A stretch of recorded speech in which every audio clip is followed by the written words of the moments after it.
Third POV. A chime sounded as the door to a barbershop swung open. Out stepped black boots that met black skinny jeans, a silver belt with pokeballs hooked onto it, a plain white shirt, and a black, hooded jacket. The man's messy black hair was covered as he flipped the hood up and covered his appearance, the sleeves of his black jacket torn, as were the ends of his black pants, or rather the tears looked singed more than torn. The man began to walk down the sidewalk of the rather empty street. A lady did eventually come down towards where he was headed from. The woman was startled when she looked at him, eyes wide with horror and fear. She backed away to give the man enough room from her, and the man in black took it gratefully. As the man continued on his way, the woman, after staring at the man for a few frightful moments, did she resume her walk, far faster and more urgent than before. Eventually, the man in black found himself on the outside of a convenience store. A small crowd of people gathered by the window framing the many displayed television screens, all of which played the same program that drew the crowd's attention, and so too did it draw the man in black. The hooded man saw a summarized replay of the latest match of UA High School's famed sports festival, the first of the semifinals. In it stood a plain-looking green-haired boy who sparked with green lightning and later phantom blue flames, ones that made the man frown. The other fighter was another boy with white and red hair and a scar over the left side of his face, who for the most match only wielded ice from his right only to unleash the fire of his left at the end. As Shoto Todoroki lay unconscious and defeated, the hooded man grinned wide and menacingly. As he grinned, one could see the lower half of his lips and chin displayed gnarled, wrinkled, purple skin with silver piercings down the lip vertically. He began to walk away. A boy noticed his presence and his exit with young curiosity. The boy tried to see more of him, but his father's grip on his hand and wrist was tight. The boy turned and tried to get his father to look at the strange man, but as he turned back, the hooded man was gone, as if he was never there. Todoroki is out of bounds and unable to battle, Midnight announced, raising her hand before directing it toward the winner. The winner is Izuku Midoriya. The crowd was silent. Not a whisper heard save for the winds dying down from the climatic finish of the battle that occurred seconds ago. The faces of the audience were frozen, slack-jawed, eyes widened, in a mixture of different positions ranging from arms braced over their heads or covering their mouths or eyes, though most peered through the peak between their fingers. You could argue that Todoroki's ice froze the crowd, and many would believe you. The silence was broken when among the crowd, by the first seats at the front, Izuku Midoriya stared proud and shocked at the strength and fortitude of her baby boy. As a gasp of a sob escaped her throat, her reaction was a domino effect that sprung more people from their frozen states. And they all gave their reaction toward the fight's conclusion. The crowd roared with elation and cheer for the greatest and most climatic match of the sports festival they had seen yet, and quite possibly ever. The crowd's roar was almost thunderous as the explosion of wind and expanding air that had finished the battle. There you have it, folks. The winner of the first match of the semifinals. Mike announced, the crowd snapping him out of his stunned stupor, gesturing toward the victor of the battle. Midoriya, standing by the edge of his opponent's side. Izuku Midoriya stood somewhat hunched, one of his legs, swollen purple and broken, shaking as whatever strength he had left worked tirelessly to keep it and himself steady. Yet the boy stood no less victorious, emphasized by lifting his purple, broken arm into the air with a fist clenched. The sun seemed to bask the boy in a heavenly, victorious light, only further shadowing Midoriya's face. His eyes were hidden behind the shadow of his hair, yet his frown was steady and firm. A trail of blood flowed down from a cut on his veiled forehead from the final impact that won the match. Ho-ho! Kaminari leaped from his seat, arms thrown into the air as he joined the crowd in their cheers. He did it! Midoriya won. Kaminari's actions inspired the rest of Class 1A, at least the supportive ones, to likewise join in cheering for the class president and friend for most. Tokoyami simply nodded, a smirk on his beak as he clapped for his former teammate's victorious achievement, Shoji following suit in the same manner, though his mask veiled his reaction, and his grin had to be revealed through one of his created limbs forming a mouth. Koda tried clapping too, in a more reserved and silent manner given his shyness, but ceased when Sato and Aoyama beside him also leaped out of their seats, the former's fist pumping and cheering, and the latter's posing, making the shy boy stop in fright. Ojiro likewise clapped for his class president, a sense of pride directed to the green-haired teen that he helped to take down Shinso, who now had made it this far. Yay! IZI, you're the best, number one. You even beat Endeavor's son.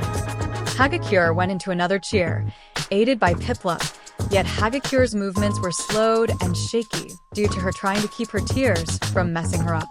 I like your other cheer better. Ribbit.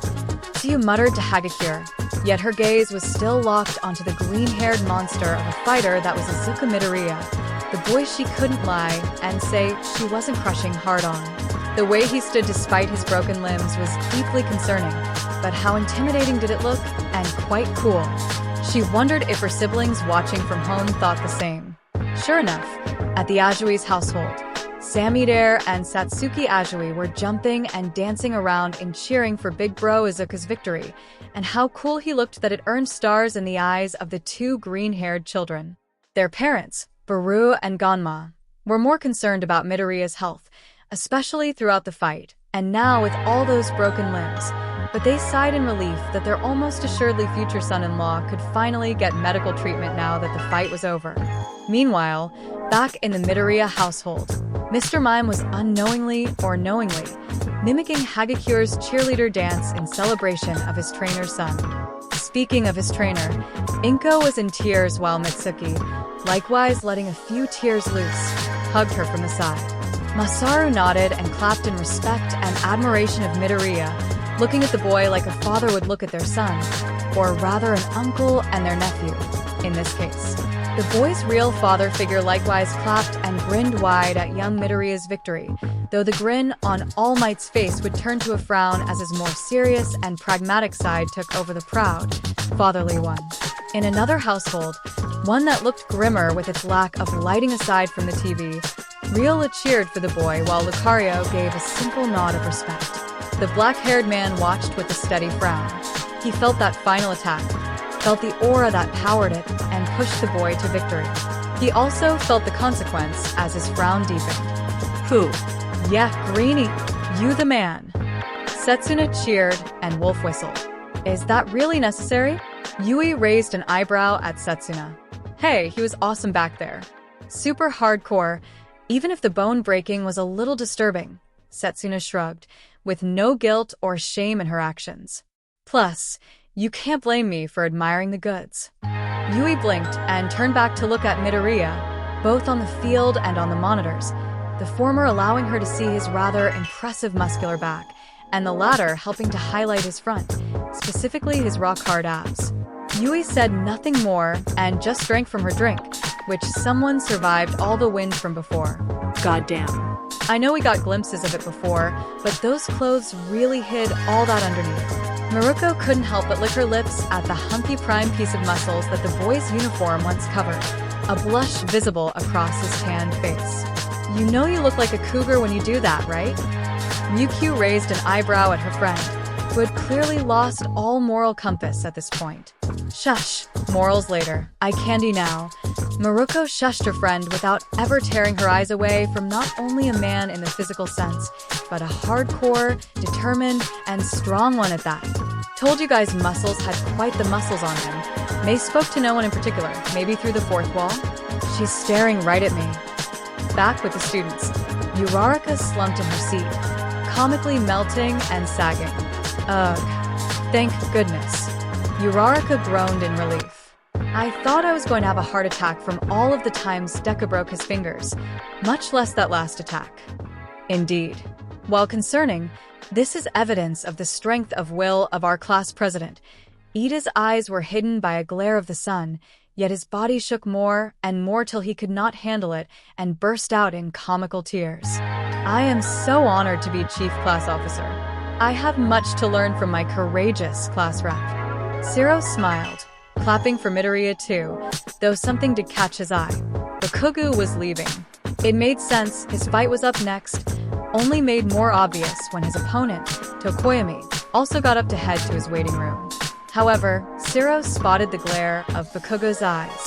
They held a lot of anger, sure, but the blonde's deranged smile only added a new kind of context to that look. He was excited, elated even, and Zero could only guess because now Bakugo knew who his opponent for the finals would be, and he was going to make sure and enjoy crushing Deku. Serena stared lovingly down at the field, her vision often clouded and needing to be wiped clean from her tears. She remembered when she quit her match with Todoroki after showing mercy, or rather gave up because without him using his fire, their fight was a sham, an embarrassment for both of them. "I'm not the kind of person to help fix you. I'm not ready for that," Serena recalled her own words. "But there's someone who is. Someone who is better deserving to put you in your place. And you did just that, Izu," Serena thought as she stared at her best friend's heroic and victorious form. "You did what I and others could not. You saw the broken boy in need of help in Todoroki, and you saved him. Yeah, the jerk didn't deserve it, but you couldn't leave him to suffer any more than he already was. That's what makes you a hero. My hero." Phew, that was a close one. Jiro settled her blown-over hair back in her regular style. "Yes, it was." Momo sighed, mentally exhausted from the tense and grueling match between her fiancé and her love. Still though, don't you think it was kind of crappy that Midoriya went to all that length just to get Todoroki's to use his fire? Jiro questioned, raising an eyebrow as to why Momo was still smiling down at Midoriya. Didn't that just make it harder on himself and risk your future like that? Momo's sweet smile became a tad bit sadder. "Perhaps, but that's not the point, Kyoka," Momo replied, staring at Izuku with respect and admiration. "Do you recall that rather harsh series of blows Izuku inflicted on Todoroki?" Jiro nodded, remembering how rather savage Midoriya was in those attacks, from kicking at Todoroki's gut and sternum, elbows and punches across the face, chin and solar plexus, and even a headbutt that broke the scarred teen's nose. Did you not feel what those blows represented? No, what every action Zuko took meant. Momo asked, imagining her words come to reality in her memories. Those blows meant so many things, like daring Todoroki to use his fire. But the anger behind his blows, the fury he wielded, it was not his anger that carried those hits, nor lack of care on my part. It was for all of us. All of our prayers, shame, pain, and hope. Izuku carried it all with him and delivered them onto Todoroki with nothing but righteous retribution. Momo could see it now, Izuku punching Todoroki across his face, the phantoms of her and all the classmates pouring out their strength and their fury onto Izuku's fists as they transferred to the man responsible for their hurt. How can I be mad at him for that? Huh, I guess when you put it that way. Jiro tilted her head, getting Momo's point, before grinning at Midoriya with a new light of respect. Sounds pretty hardcore. Yes, it does sound hardcore. Momo joined Jiro in giggling over her attempt to use that phrase. However, there is another thing to be made aware of. That Jiro's attention again. While this fight was against my so-called fiancé, it was not the last battle that would decide the festival or my fate. And Izuku knows this is only the beginning. The only ones that weren't cheering among those in the 1A stands were Todoroki's Pokemon. They stared saddened and worried over their trainer, even Vulpix, whose ears tilted down with his head. Ninetales noticed and almost berated her regional cousin for starting to blame himself, but someone beat her to the punch. Hey, don't worry. Vulpix turned to see Eevee joining him on the rail, a comforting smile that mimicked Izuku's. I'm sure Todoroki is fine. My trainer is not the kind of person to seriously hurt someone if he knew they couldn't take it. And it's not your fault that Todoroki lost either. If anything, I'm sure your support helped knock some sense into him. Right? Vulpix blinked its eyes repeatedly, processing Eevee's words intently. Finally accepting them, Vulpix's ears perked back up and gave a yelp of affirmation, smiling gratefully at Eevee, which Eevee smiled back. Ninetales smiled gratefully at Eevee too. Thought the moment was broken by a smug, snickering voice. Well, looks like boss managed to knock your trainer off his high horse. About time. Pikachu hopped onto the seat next to Ninetales and grinned smugly at the fox Pokemon. Reminds me when I smacked you down with that Iron Tail. Remember? Ninetales rolled her eyes at Pikachu's provocations, recognizing them as the raised spirits and pride of one's trainer's success. But boy, was it not still annoying. My trainer has been lost for a long while. If this was what needed to happen to guide him back to the right path his mother wanted for him, then so be it. All of us will still walk down our trainer's path, wherever it takes him. Ninetales answered, her head raised proudly. Though we will be sure to give a talking to of sorts, she then gave a side-eye glance at Pikachu. And for the record, if he was any clearer of mind, we would have crushed you beforehand. Oh, is that a challenge, Snowflake? Pikachu pumped his paws together. Snowflake. Ninetales made a whine of indignation. Okay, that's enough from the both of you. Combuskin and Darmanitan broke the two up before any fighting may occur between them. Our trainers have already gone through a brutal enough fight of their own. Must we have one among ourselves as well? Froakie and Drizzle sighed, turning to one another and shrugging. When they turned their gaze over to the field, their eyes widened. Everyone, Froakie croaked to gain their attention. Look, on the field, the cheers of the crowd were mute to the victor himself. Literally, the ringing in his ears made it impossible for Izuku to hear them in their full elation. He barely caught Midnight proclaiming him the victor. But underneath the shadows of his hair, Izuku's tired eyes looked toward Todoroki and his condition. The white and red-haired teen was lying on a crumbling bed of ice, with only his feet dragging across the field. The left side of his shirt was likewise as destroyed as his, revealing his respectable muscular physique, yet also showing more of his bruises. From his face to his body, Izuku's blows from his beatdown on Todoroki were finally making themselves known. Welts, scrapes, and bleeding cuts littering his body and face. The most severe of the boy's injuries were his broken nose that leaked blood and the ugly large bruise on the center of his torso, near his solar plexus, where Izuku crashed his head for his final attack. It was probably the impact at that vital area that knocked Todoroki out cold. A pang of guilt well in him for likely taking it too far with that, as well as the other injuries, before it was squashed by a reality check.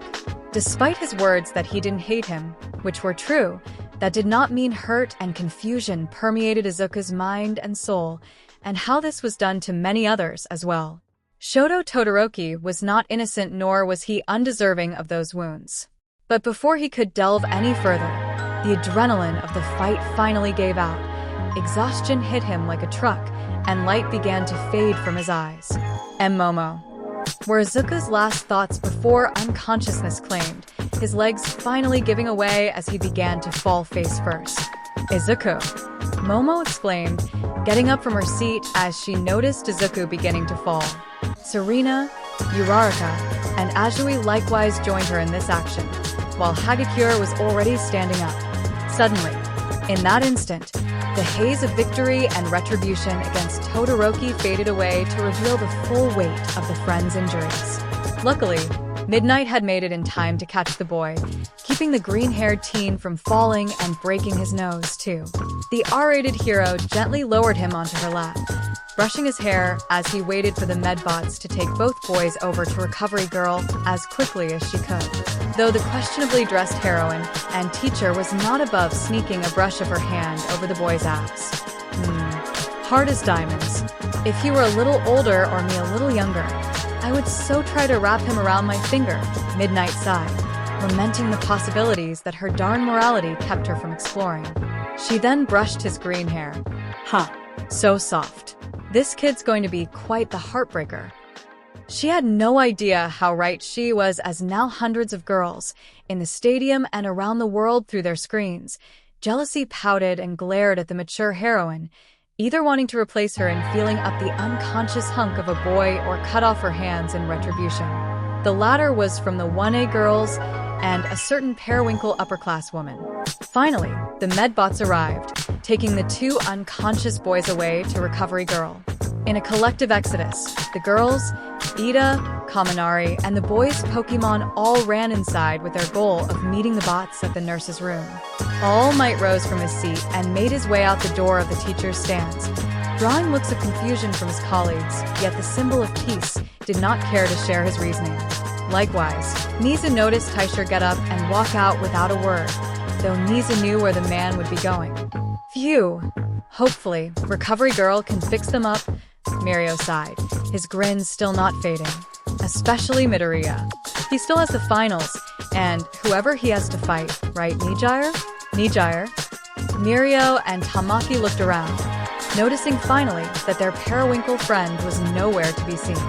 Over with Recovery Girl, Ashido, and Kirishima all saw the final results of the match, the nurse likewise checking up on Kirishima now that the spiky-haired boy was awake. At seeing the extent of the two boys' injuries, especially Midoriya's, Recovery Girl threw an angry fit. From what Mina and Kirishima could gather, her rant included foolish, reckless, suicidal broccoli head. This year's injuries more extensive and frequent, and just like that blonde oaf. The two friends couldn't tell who the blonde oaf she was referring to was, but they could tell that she referred some of those insults to Midoriya. Pfft, broccoli head. Mina snickered at the name, intending to use that on Midori the next chance she got. However, Mina's joy was cut short, as the mention of him brought back to her Midori's current condition. Throughout that fight, while she understood the lengths he was going through to win, to see Izuku break his limbs over and over was painful for her to see. Mina was worried that Izuku seemed to have no care or concern about his well-being. And then her mind clicked with the full truth. He doesn't, does he? Mina thought, not even taking it as a question. She already knew it was a certainty and knew the cause and effect of why. Bakugo. Mina gripped the sheets of her bed as Bakugo's admission of guilt regarding his bullying of Midoriya during their fight replayed to her. How he did admit that it was because Izuku was a weak and quirkless Deku that didn't deserve even a shred of happiness. Mina knew that those who were bullied often developed feelings of depression, even self-harming or suicidal thoughts. The reasons vary from person to person, but Mina could guess that for Izuku, after so many times getting bullied by Bakugo and called worthless, at some point he started believing it too, like an infection in his mind. It could be why he pushes himself so much harder than any of us, because he's trying to prove to himself that he's not as worthless as Bakugo says he is, Mina hypothesized. Even if it meant sacrificing his worthless body to do it. That pained Mina's soul, to know that someone she liked thought so little of himself that his very body and health were but a fleeting passing of a thought and not a serious priority. It's selfless, noble, heroic even, and contributes to why I have grown to like about Midori so much, but Mina's grip on her sheets only tightened. Hey! Mina was snapped out of her thoughts as she turned to Kirishima, staring at her concern. You okay? Why, yeah, I'm fine. Mina nodded, putting aside the thoughts for later. Just thinking about Midori? Oh, right. Kirishima accepted the response. It was silent between them, an awkward tension that clung to them like a rope around their necks. Finally, Kirishima decided to man up and say, Mina, you don't have to answer if you don't want to, but your fight with Bakugo, tell me, was it because he admitted he bullied Midoriya? Kirishima asked. Mina blinked, surprised that Kirishima found out. She almost asked how he knew, but with how he spoke Bakugo's name almost like it was a loaded gun, how his brows furrowed at the mention of his name, she got the feeling that he got into his hospital bed much the same way she did. Mina finally answered with a tense nod. Kirishima's face fell at her answer. The final bastion of his psyche that wanted to defend Bakugo and his actions from the truth of reality finally crumbled, and with it so too did Kirishima's heart. The faux redhead hung his head in shame. I am so sorry, Mina, Kirishima blurted out, almost slamming his head onto the guardrail of his hospital bed. Whoa, what's this all about? Mina jumped in her bed surprised, waving her hands around. It's my fault, all of it. I'm trying to form a friend group with him. That mess of our team in the second event, getting you hurt like this, it's all my fault. Kirishima lowered his head further, unable to meet Ishido's eyes. I was so blind to who Bakugo truly was, blinded by his confidence and strength. I wanted to have that strength too. I wanted to be like him, and I thought that if I got closer to him, formed a friend group of our own, trained together, bond together, I could somehow get that, become stronger, better, manlier. But then, Kirishima's voice broke as tears began to flood down his eyes. Mina frowned sadly and knowingly at her oldest friend. Oh, Kiri, Mina sighed, her voice warm and sad. You're still beating yourself up about that day, huh? The way Kiri gripped at his sheet was answering enough. I'm such an idiot. Kirishima sobbed pitifully. I thought I saw something in Bakugo that no one else did. Some inner strength worth admiring. How was I so blind to what he truly was? Why can't I do anything right? Kirishima was cut out of any further degradation by a soft chop to the back of his head. It held no true force into it, but it bore all the weight of their friendship behind it. Now, that's enough of that. Mina began scolding her friend, Kirishima finding it similar to how a mother reprimanded her child. You think I'm just going to stand there and let you tear yourself a new one? Hear my best friend speak so negatively about himself. In ways, Mina saw a lot of Izuku in Kirishima, or was it the other way around? No matter, when she saw Kiri speak about himself like that, she saw for a brief glimpse Izuku's broken, beaten-up body, and her thoughts from earlier made a return. No, I won't have that. Kiri, I'm going to be brutally honest here, but you're right, it was pretty stupid of you to think that Bakugo was manly or to try and follow that jerk like his lackey. Mina continued, Kirishima winching at her words. But do you know what all of this was? A mistake. Plain and simple. A mistake you regret and see the truth and intend to learn from, right? Kirishima nodded. Then it was for the best then that this all happened. Kirishima froze momentarily before lifting his gaze to meet Mina's soft eyes. No one goes through life without making a mistake, or many of them. What's always important is that we grow and learn from those mistakes to ensure the suffering we faced was not for nothing, to better ourselves for a better future. Mistakes are for us to grow as people, not to hate ourselves over. And Kiri, you being you, seeing the good in others, it's a little naive, and the choices you made certainly were, but that heart and willingness to give people a chance, that's not a mistake at all. You're not a mistake. Kirishima's lips whimpered as his tears returned to falling from his eyes again, as Mina placed a hand on his head, rubbing his spiky hair fondly. I forgive you, Kirishima, and I'm sure that the others will too in time, Mina said softly. Just don't give up on yourself like that again, okay? Asterisk sniff, asterisk why yeah, I will. Kirishima wiped away his tears and snot with a tissue, giving a sad yet wide grin. That wouldn't be manly of me, would it? Mina smiled, glad her friend was already getting better. Now, she had one more person she needed to say this to. And at that moment, the doors of the nurse's room burst open, followed by her friends accompanying the med robots, carrying the unconscious bodies of Shoto Todoroki and Izuku Midoriya. Niza made his way down the hall with a great deal of issues and problems that he would have to address following the sports festival, and the damn thing hasn't even ended yet. This has, hands down, been the most dramatic sports festival that he has ever hosted as UA's principal. Normally, this would be a cause of celebration and amusement for the rodent principal. He wasn't unaware of his own employees making comments about how their boss wasn't right in the head despite his brilliance and high-specs quirk, that he held quite a sadistic side and pondered if the sadism and hunger for human drama came from a place of vengeance against humanity as a whole for the cruel experiments that gave birth to him. Nizu would do nothing in retribution to those who made those comments. They are allowed to think of him however they want as long as it didn't affect their performance. Plus, Nizu couldn't disagree with them and say they were wrong, and they wouldn't have been the first to make note of Nizu's sadism. Everyone always excused it as just a little quirk of his, use of wording also rather amusing, that mattered little as long as his aim and goals were for the betterment of those around him, as the principal of UA's students and faculty or other obligations.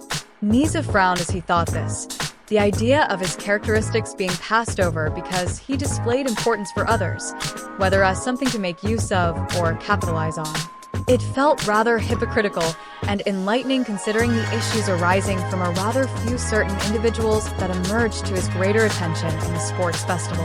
By the end of his thoughts, the principal had arrived at his destination and swung the door open.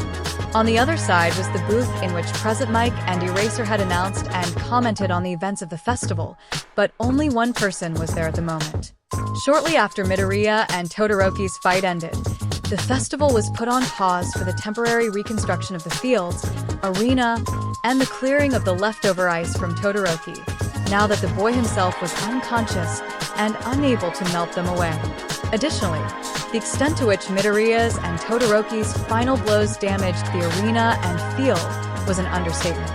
A large portion of Midoriya's side of the field was cratered and in pieces after the ninth bearer of One for All leaped out with full power on his leg with clear, unchecked control at the end. The middle of the field was in shambles, and some of Todoroki's side of the field had to be replaced as well, given how Todoroki's attack turned the once hard cement into molten slag. And that was on top of the massive amounts of debris and ice that were scattered across the field that the medbots and teachers were attempting to clear away and refill. With cement tosses and power loaders combined help, the process would only take half an hour, yet the condition that the very winner of the match placed himself was concerning enough that there may not even be a final match. Brushing the issue aside for Taisher to handle, as Nizu calculated what his old friend went off to do, Nizu focused his gaze on the one person who remained in the booth, Eraserhead. Present Mike must have stepped out to get a bite to eat or relieve himself, which was alright with Nizu given how he intended on speaking with the homeroom teacher of Class 1A privately. Eraserhead, good. You are alone. Nizu announced his entrance. I am pleased that Mike had some sense to leave the booth in your capable hands, so to speak, while he is away for the moment. Eraserhead decided not to comment how after announcing the break for repairs, Mike did no such thing and simply ran out looking for the restroom, nor Nizu's little jab at the condition of his hands, and the rest of his body too. What do you want, Nizu? Aizawa asked bluntly. Here to wax poetically to the crowd about the duty to teach, inspire, and reform our students into viable heroes for our society. Nizu hummed in delightful laughter. He could always count on Aizawa to be the only one to speak to him as it is without the fear of a pay loss or firing. He hired Aizawa because of that bluntness and thought it would be useful in teaching the next generations of heroes to be more pragmatic and selfless. That was before Aizawa started expelling students left and right who didn't meet his expectations. He even expelled the entirety of what was now Class 2A last year before re-enrolling them all back in. Granted, Nizu did share the blame for this problem as he gave the UA teachers more autonomy than most schools would do, and that included Aizawa's habit of expulsion equals their first death to take the hero course seriously. Nizu was at least benevolent and insightful enough to ensure that Aizawa's expulsions were never counted on an official level, at least those that seemed unreasonable. The rodent principal didn't need his hyperintelligence to know how that black mark on their record would affect those students in the outside world, especially in their country. Tempting, but no, Nizu responded. But I do wish to talk to you about something similar when it comes to teaching and reforming certain students. Aizawa stiffened. You mean Shinso, Bakugo, and Todoroki? Aizawa questioned, already knowing that the rodent of a principal likewise had his ear in Midnight's mic as he did. Shouldn't this be a conversation we would be having after the festival? Yes, but my curiosity about what your intended methods to deal with them would be was so great that I simply couldn't wait to find out and compare them to my own initial possibilities, Nizu replied, smiling wide. A bead of sweat fell from Aizawa's head, suddenly incredibly nervous. Despite him and the principal having a more honest and blunt relationship than most of the other teachers, Aizawa still had moments where the UA principal terrified him, and if people believed that he was brutal in his punishments, they had no idea how vicious Nizu can be when he gets excited. Well, Nizu gestured to Aizawa to start. Do go on. Let me hear your ideas. Let's first start with Shinso, shall we? Aizawa hummed and nodded, peering down at the field as if envisioning his fight with Midoriya as he spoke. He has shown that his quirk and cunning are useful, and being one of the only students outside of the hero course to make it to the third event is commendable, Aizawa started. However, Nizu raised an eyebrow, wondering what the next piece of opinion would be that would throw that initial praise into as useful as Mudsdale crack. He is incredibly competitive and distrustful. Midoriya said much about his laziness and lack of creativity by not even trying against the robots in the entrance exam, and his lack of physical strength. Aizawa continued. As he is now, I find that he is not ready for a place among the hero course students. Yes, you may be right, Nizu nodded, looking down at the field and repair as well.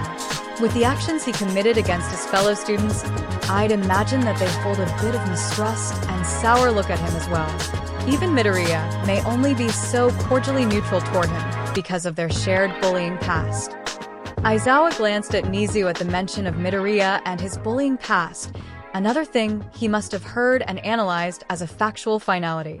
Tabling that subject for later, Aizawa continued with his assessment and action to be taken with Shinso.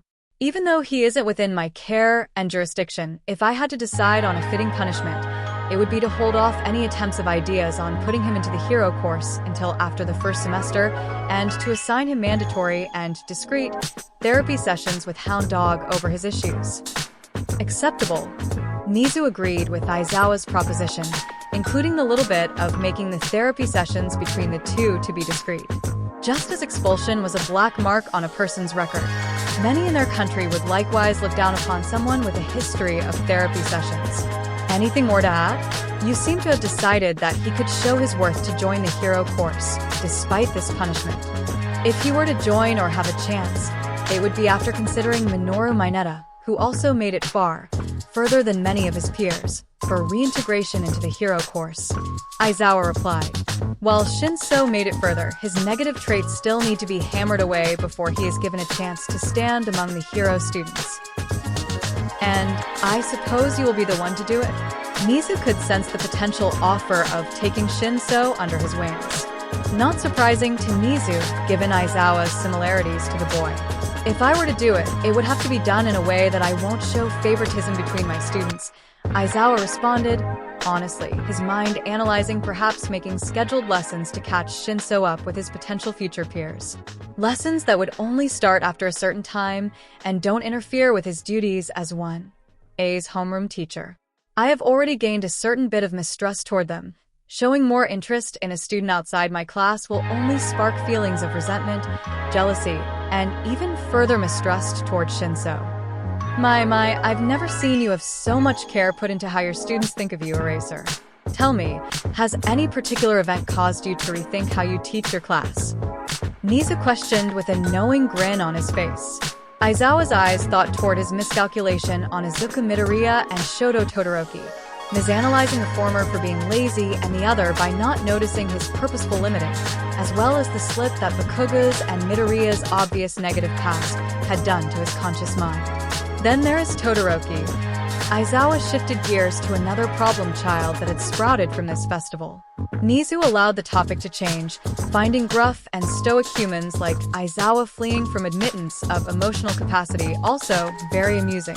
Not only has he made a greater deal of mistrust and bitterness with his classmates, but if Mariella and Midoriya are to be believed, then Todoroki's mistreatment of his Pokemon and the forced subservience he made Yaoyorozu comply to cannot be made to stand. I agree.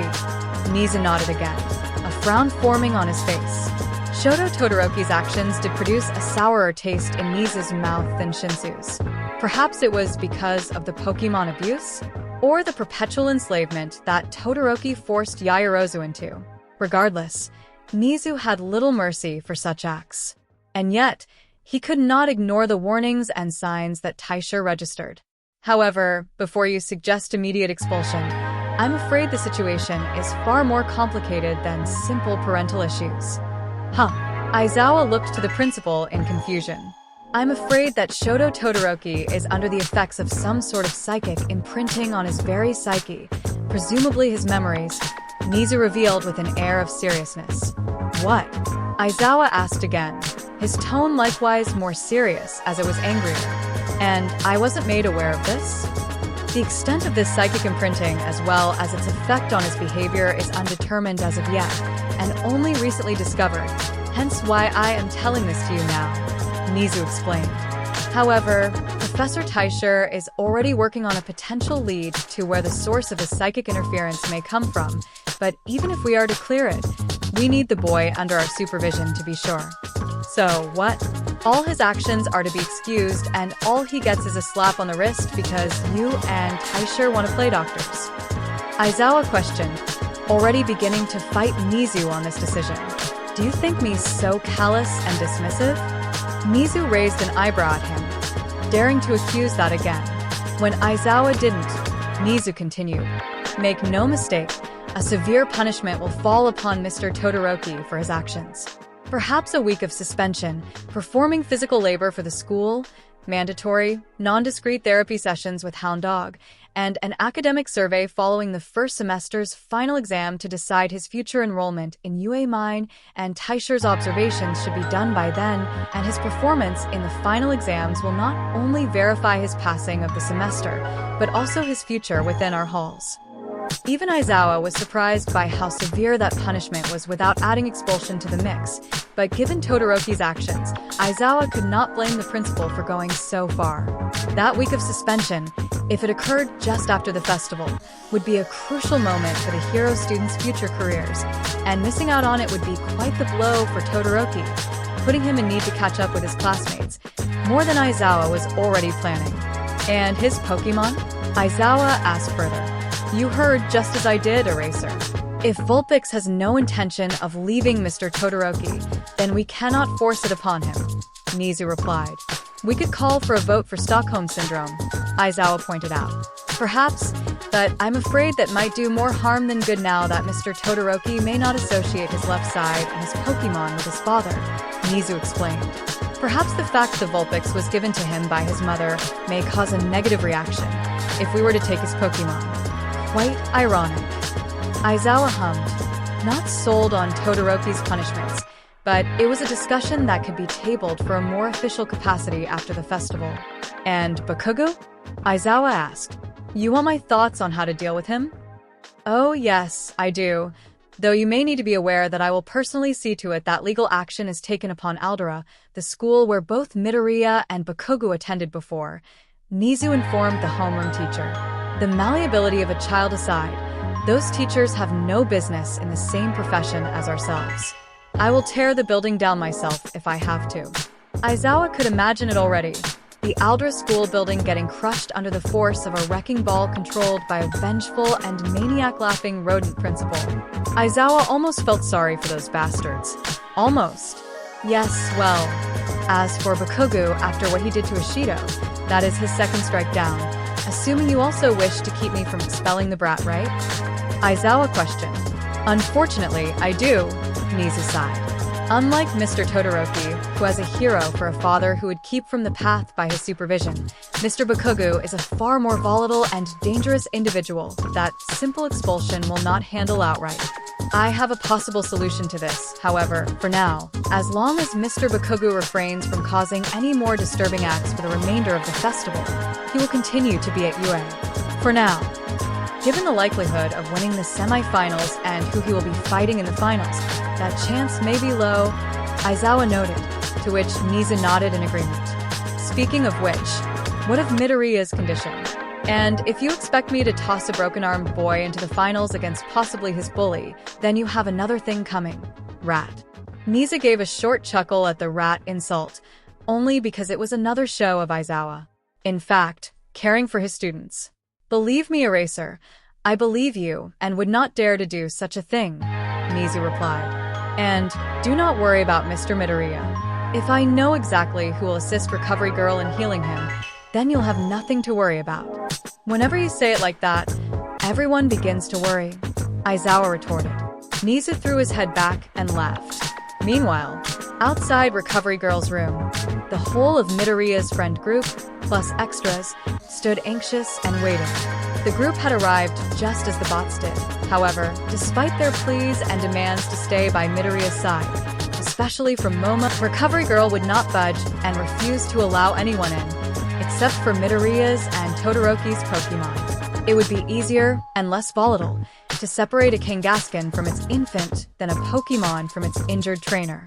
However, the rest had received no mercy from the old nurse and slammed the door in their faces, ordering them to not disturb her if they wanted their friend to come out in one piece, let alone have a chance at competing in the finals.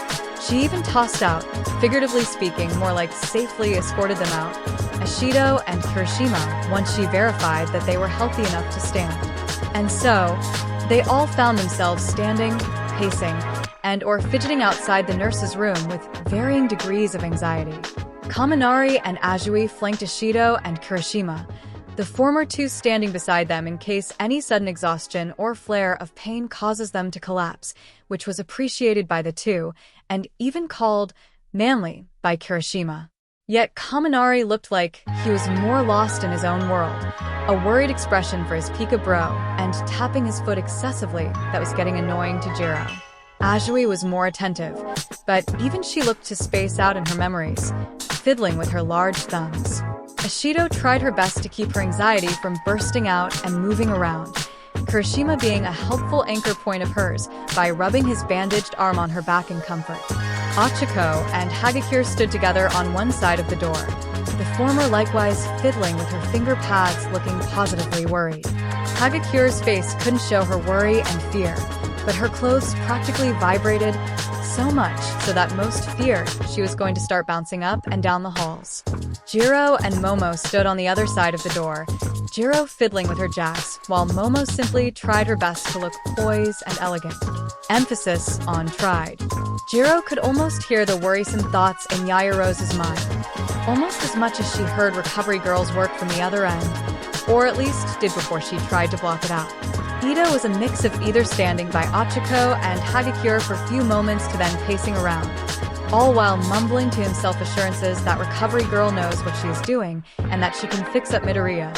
But being the intellectual he was, his mumbles even transitioned to the worst-case scenarios if Midoriya couldn't wake up and recover in time for the finals.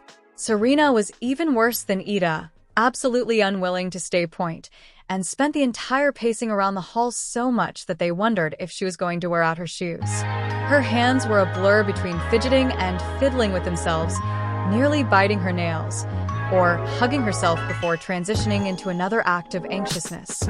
Jiro wondered with the amount of noise they were already making out here, if Recovery Girl could hear them still.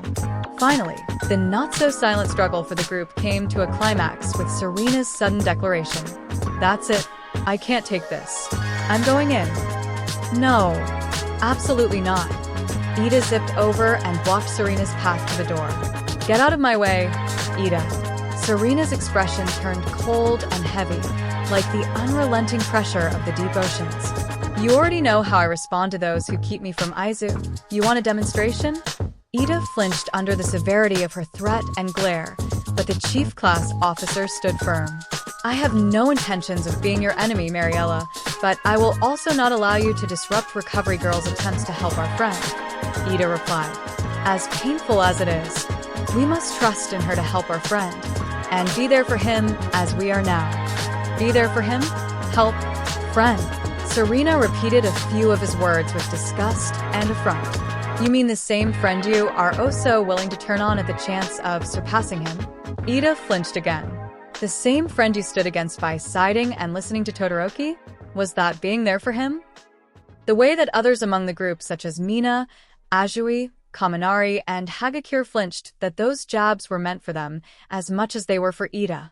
Jiro didn't react since she wasn't a part of their friend group, and the same with Kirishima, only he still had a more guilty look on his face for being why Mina didn't join with Midoriya.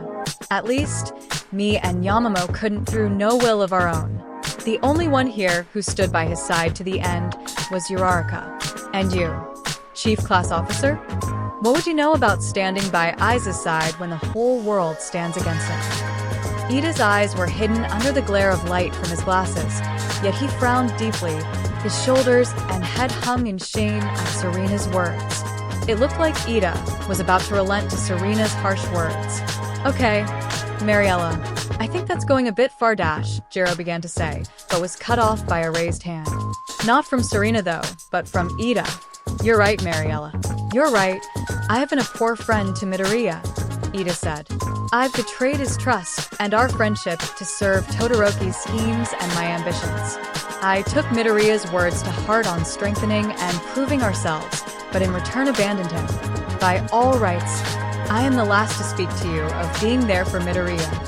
"Ida," Momo sighed, staring at her friend in sadness.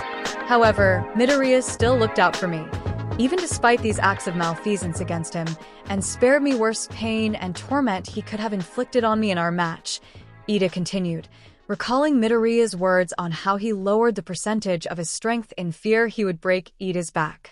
"He looked out for me when I failed him, and I promised myself that I would not make the same mistake again.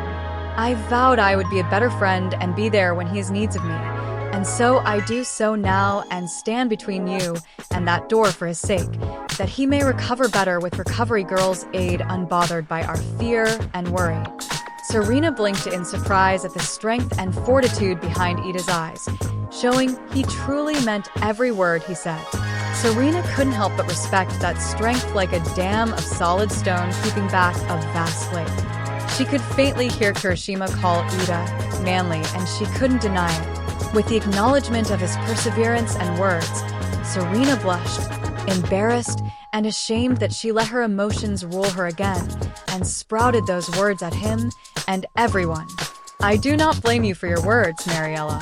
Blunt and hurtful as they were, they are true enough of our failings as friends. Ida continued again, almost as if reading her mind. Still, despite the wrath of woman's vengeance that I've been taught is the mightiest of foes' dash. True, Kaminari muttered under his breath, but not silent enough to avoid the sharp ears and responding glare of Jiro. I will stand firm between you and this door until Recovery Girl says otherwise and Midoriya is dash. He is fine, Recovery Girl said as she opened the door. You cannot touch him, but he is stable enough for you to see him. Serena was a blur as she sped right past Ida, going so fast that the chief class officer spun in place like a cartoon character. This sentence would only last longer as the rest of the group likewise sped past and reduced the youngest Ida-san to a top. After a bit of spinning, Ida stabilized himself, shook himself free, and sped himself into the room with the rest to see Midoriya. What they saw was a sorry state that their friend was in. Oh, and Todoroki too as well. With the white and red-haired boy, the remains of his shirt were discarded, allowing for Recovery Girl to tend to and bandage the bruised entirety of Todoroki's chest, concentrating on the area where Midoriya's final strike landed and knocked the boy into unconsciousness. His arms were bandaged too, though to a lesser extent, with ice packs and heat pads placed on the sides that ran counter to them. The boy's face was covered in bandages and patches that made him appear like Aizawa's mummy-son, with even the boy's broken nose patched up. His Pokemon surrounded the boy's bed, Drizzle and Darmanitan by his sides, Ninetales at the end, and Vulpix lying by the foot of the bed, his ears tilted low in sadness and worry. Upon noticing and seeing the boy who had manipulated many of them into his games, mixed feelings were taken. Those that were subject to such manipulation held a bitter resentment in casting their gaze upon him, and the rest felt a tad bit more sympathy for him, yet not as much as to make their concern and care for their played friends, especially Yaoyorozu, seem cast aside. Serena and Uraraka held the softest looks at Todoroki, both witnessing the broken boy who peered from behind his conflicted eyes. Yaoyorozu and Jiro meanwhile held the severest of glares for the son of Endeavor, Jiro's disgusted look mixed with satisfaction for the boy's downfall, yet Momo's was perhaps worst. It was direct and clear anger like Jiro's, but a more cold, emotionless stare that saw in Todoroki nothing worth acknowledging for undoing, so it would only bring memories of pain and fear. Their feelings were less conflicted upon seeing Midoriya's condition. The boy was likewise shirtless, yet that was done mainly for Midoriya's doing, and it was left bare and covered mostly in the hospital sheets, little bandaging on the delectable slab of pecs and muscles, or at least that is what the girls thought when gazing at it in a moment of intense lust. His arms and left leg were the most bandaged parts of Midoriya's whole body, the entire limbs covered in thick amounts of wrappings to cover their broken, now reddish flesh and muscle. Finally, Midoriya's forehead was bandaged, an ice pack nestled, and tied to his head. Pikachu and Froke sat on the foot of Midoriya's bed, with Combuskin on the bed's left side. Eevee lay next to Midoriya's head, panting and tended to by Recovery Girl's Audino, likely exhausted from using Heal Pulse on his trainer. Whilst Todoroki's sleeping face looked more peaceful, Midoriya's looked like he was halfway dead. Pale white, dark bags under his eyes, sweating profusely and panting hard, Midoriya looked amid a fever, in pain, even in his sleeping state. Aizu, Serena muttered tearfully, her hand drifting over in an attempt to cup her crush's cheek. Yet, she held herself back, paying heed to Recovery Girl's words, despite how much she wished to break them. Deku, Uraraka didn't have the same recognition as her hand drifted closer and closer to Midoriya's arm, only for it to get smacked away lightly by a large syringe for a king. What did I say? No touching. Recovery Girl chastised Uraraka quietly. Sorry. Uraraka muttered an apology. Bah, it's alright, dearie. I understand the feeling of worry and sadness when a close friend is in pain, Recovery Girl replied. The term close friend once more stung at Ida's conscience, but he brushed it aside to focus on Midoriya rather than his guilt. How is he? Hagakure asked. Out of the worst of it, thankfully, Recovery Girl sighed. 3 broken limbs, forehead cut. All his fingers broken, with the ones on his right being broken repeatedly the most. Foolish boy. No sense of self-preservation at all. Mina sniffled at her words, staring at Midoriya's pain-filled face, the dark parts of her mind imaging just how many times her friend had been in a hospital bed before Yue under the tyranny of Bakugu's bullying. How long was Midoriya's bedside empty and without support? The thought made her almost tear up, with Kirishima once again rubbing his arm on Mina's back, a guilty look on his face. 2. Is he okay? Kaminari questioned, concerned. He doesn't look right? No shit, he doesn't look right. Jiro whispered harshly at him. For whatever reason, he appears to be suffering some internal backlash. Recovery Girl did her best to convey the facts past her confusion, likely caused by overusing his quirk in his fight. Like a fever? As we guessed. Of a sort, Recovery Girl nodded, looking at Eevee. She praised Arceus that Midoriya had this unique Pokemon by his side. The evolution Pokemon's Heal Pulse of vital help in healing Midoriya as much as she could. I fear that with the state that he is in, it is unlikely he may wake and fully recover for the next few days, let alone in time for the finals. But couldn't they just hold it back? Postpone the finals? At least until Deku is better, Uraraka asked. Recovery Girl gave the chestnut-haired girl the look a grandma would give their grandchild when they asked a stupid, yet innocent question. Postpone the finals of a worldwide viewed event with thousands of spectators in the stands, including several heroes and government officials? Recovery Girl pointed out. Uraraka blushed embarrassingly at the dressing gown. Rest assured that rodent of a principal will likely hold the match off for as long as he can. Repairing the stage, the last of the semi-finals, a rest period, but even then I highly doubt Mr. Midoriya will be in any condition to compete in the finals. A dreadful silence was put on the group as the information sunk in. Wait, if Izuku can't compete and win the finals, then Serena turned her gaze toward Momo, expecting to find her in tearful sorrow, yet was surprised when she found them, and yet not one she expected. Rather than break down in fear and doom, Momo's tears and sad eyes merely stared lovingly at Midoriya, her gaze stalwart and unblinking as gazed upon her truest of love. The one she had sacrificed her friendship with to attempt to win this festival for her sake. It occurred to her that despite her objections and intention to go against her forced-upon arrangement, Yaoyorozu could have disobeyed Todoroki's orders. The only authority that beheld her to obey him was the words of her parents, parents who thought she was fragile enough to be wedded off like a helpless princess. She could have disobeyed Todoroki, sabotaged him in the second event, and prevented this whole thing from happening. She could have told Izuku about the arrangement and asked him to fight in her name and stand a better chance at winning the whole festival. No. Even though Jiro proposed the thought that Midoriya sabotaged her future by forcing Todoroki to use his fire, he wasn't the one that sabotaged her. It was herself.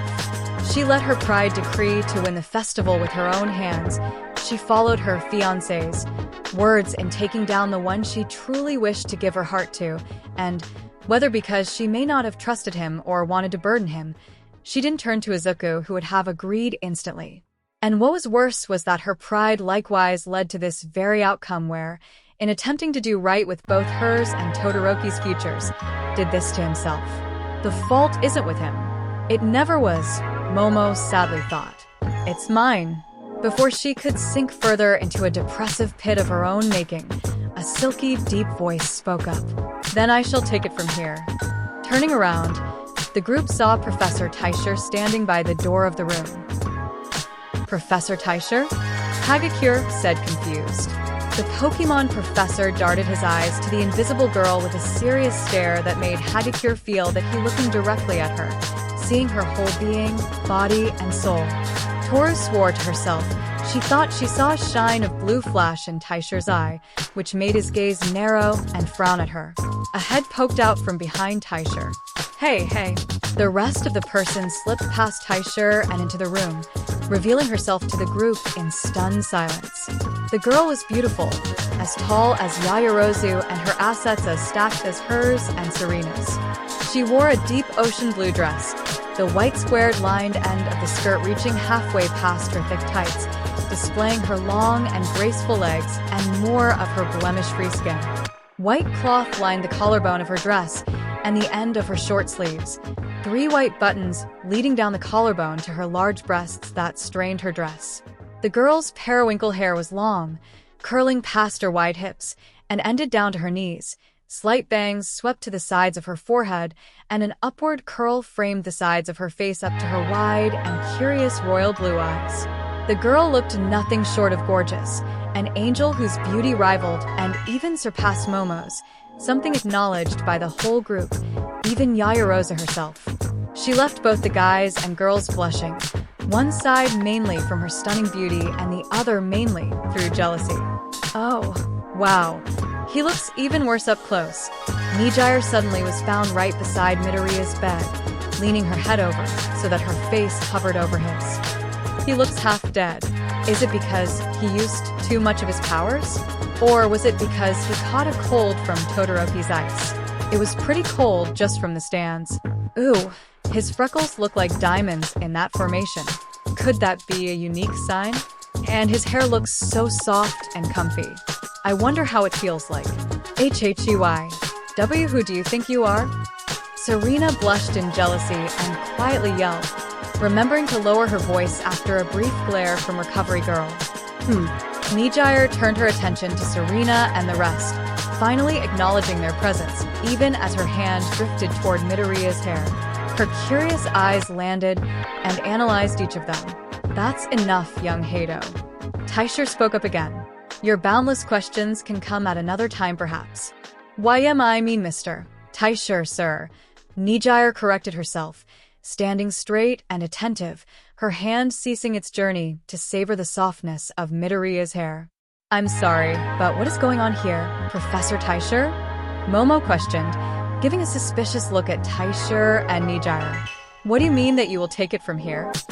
I mean that I will help in mending Midoriya's wounds and help him recover enough to compete in the festival finals, Taisher revealed to the surprise of the group. No offense, Prof, but how can you do that? Jiro raised an eyebrow. I'm afraid that I must be secretive about my methods, Ms. Jiro. Taisher steeled his gaze from Jiro's questioning look. For now, I must request that you and the rest of your friends leave us to our work. Whoa, hold up. Mina raised her voice before another glare from Recovery Girl made her lower it. No offense, Teach, but if you think that we're going to leave Midoriya alone with you and your secretive methods, you dash. At ease, young Ishido. Professor Taisher speaks true. Another boisterous voice sounded as another figure squeezed his way into the room. All Might. He can help young Midoriya. All Might. Serena squeaked in surprise, both fangirlish and confused. I know he may not have worded it the best, but Professor Taisher has my full confidence. All Might vouched for the silver-haired professor. However, I too must ask that you leave us for this to work. I vow to stay here and oversee your concerns. With the endorsement of the number 1 hero, the group, despite their reluctance, slowly agreed. At All Might's and Recovery Girl's instructions, they would go to Midoriya's waiting room and wait for their green-haired friend when he awakes. Chio even had Blissey and Audino go with the students in case Kirishima and Ishido experienced any flare of pain or discomfort. Midoriya's Pokemon were the only ones to remain with the symbol of peace, Taisher, Recovery Girl, and Mijire. The last to leave were Serena and Momo, their gaze lingering on Midoriya, but the former put her faith in her idol hero and helped lead Momo out and toward the waiting room. Now alone, and with a nod from Taisher, All Might let go and deflated to his true form. Whoa, All Might, is that really you? Nijire exclaimed as she stared at the symbol of peace with reawakened curiosity. How did you do that? Is that part of your quirk? Is this what you actually look like? Why are you so skinny? Are you an imposter using a shape-shifting quirk? Pupil Hato. Taisher spoke again with an air of authority. Sorry, Master Taisher. Nijire ceased her questions, calling Taisher by the Master, moniker at Taisher's use of her, Pupil 1. So alike. Are all you guys the same? Tashinori asked, finding a striking comparison between Nijire and Izuku and their never-ending stream of word vomit and questions. Thankfully, no. Taisher sighed, relieved that wasn't the case. As much as he found Nijire amusing and wonderful to be around, he wouldn't imagine himself any more of a pleasant person if he had to tack on Nijire's curious nature to his own. Yes, how wonderful, but tell me, Taisher, what is it that you intend to do? Recovery Girl spoke up. Despite your words and this oaf's vouching, you still haven't told me how you intend to heal Midoriya to the extent that he can fight in the tournament. Yes, I suppose you ought to know as much. Taisher sighed, sharing a look and nod with Tashinori. The silver-haired professor proceeded to remove his white coat and walk toward Midoriya. Looking over to Todoroki, he pointed and asked, "Is the boy unconscious, too?" Recovery Girl nodded. Taisher nodded back and sent a look to Nijire. At her nod, she went over and drew the curtains between the two boys, separating Todoroki and his Pokemon from the others, despite the latter trying to peek and look over. The boy's current state is due to an exhaustion of aura. He used too much in that last battle with Todoroki, and the blowback is stalling his recovery and producing this fevered state of his. Taisher unbuttoned and rolled up his sleeves to his elbows, revealing a jagged scar across his right forearm. This process would normally take weeks to recover, but Ms. Hato and I can speed things up. Speed things up how? Chio asked further.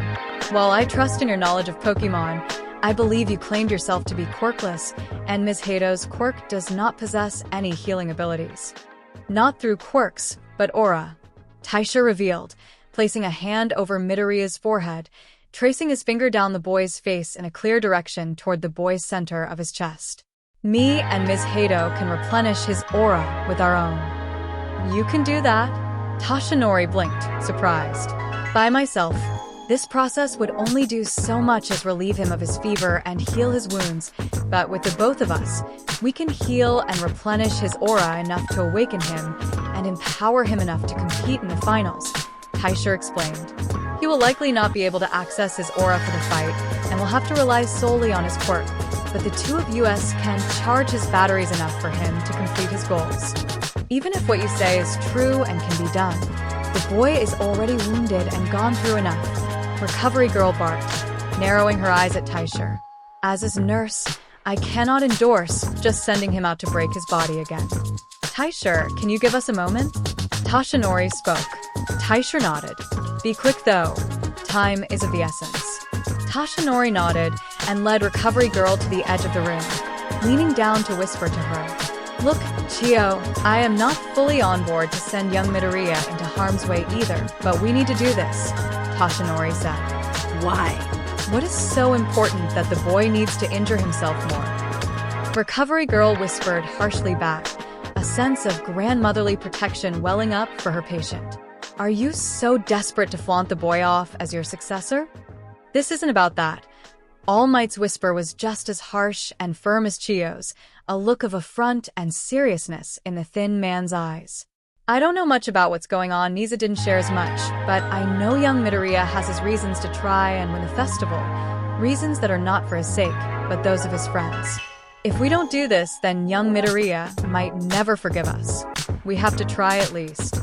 A few moments of reluctance occurred as Recovery Girl weighed the consequences of her decision. Ultimately, she sighed, nodding in acceptance to go through with Taisher's plan. With a final look of approval, Taisher and Nijire went to work. Pupil Hato, place your hands by his head. I will focus on his core. We will stabilize him first before transferring our aura. Taisher instructed and Nijire nodded, the once smiling girl letting it fall to frown full of seriousness. The four of you. Taisher turned his attention to Midoriya's Pokemon. Your help will be needed as well. I need you to choose one limb of Midoriya's to touch.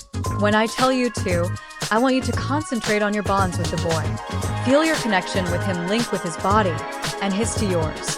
When I say so, you are to not let go and stand firm against whatever happens. Understand? The four eagerly nodded in their drive to aid their trainer. Combuskin chose Midoriya's left leg, gently touching the injured limb, and Froki the right one. Pikachu chose the right arm, while Eve stayed by Midoriya's left side, next to Nijire, and took his left arm. With all the pieces in place, Taishur and Nijire took deep breaths in and out, concentrating on the power within. Their eyes opened, Taishur's storm gray eyes glowing blue, while Nijire's glowed a crystal blue. With a nod, they placed their hands upon the boy, Taishur's by Midoriya's chest and Nijire's on either side of his head, cupping his cheeks with comfort. Nijire almost lost focus at the feel of his hair. It really is soft, Nijire noted before brushing the discovery aside to focus on the procedure. Now, Taishur said, just as a veil of blue aura enveloped Midoriya. His Pokemon all concentrated, imagining their bond with Midoriya like a thread connecting them to him and each other. They felt their memories coalesce in these connections. Froki remembered when he flung the water pulse to blind Wishiwashi, the fight where Midoriya caught him, and their training and bond growing strong. Combuskin recalled when she was but a Torchic with the other rare Pokemon and was chosen above all by this green-haired boy who saw something in her, from how they trained, to how she evolved with Izuku looking on at her with pride and awe. Pikachu remembered saving Izuku from the flock of Spearow and Fiero, how he followed the boy like they called to each other, hung out and bonded with him and Eevee, and felt like they were partners before he ever got in that Pokeball. Eevee saw when he first hatched from his egg, played and trained together, and stood by him all the years of his life, to the day when Izuku got one for all, when they could finally speak, and Eevee could finally say that he believed in him, and always did. They felt that connection turn as hard as steel.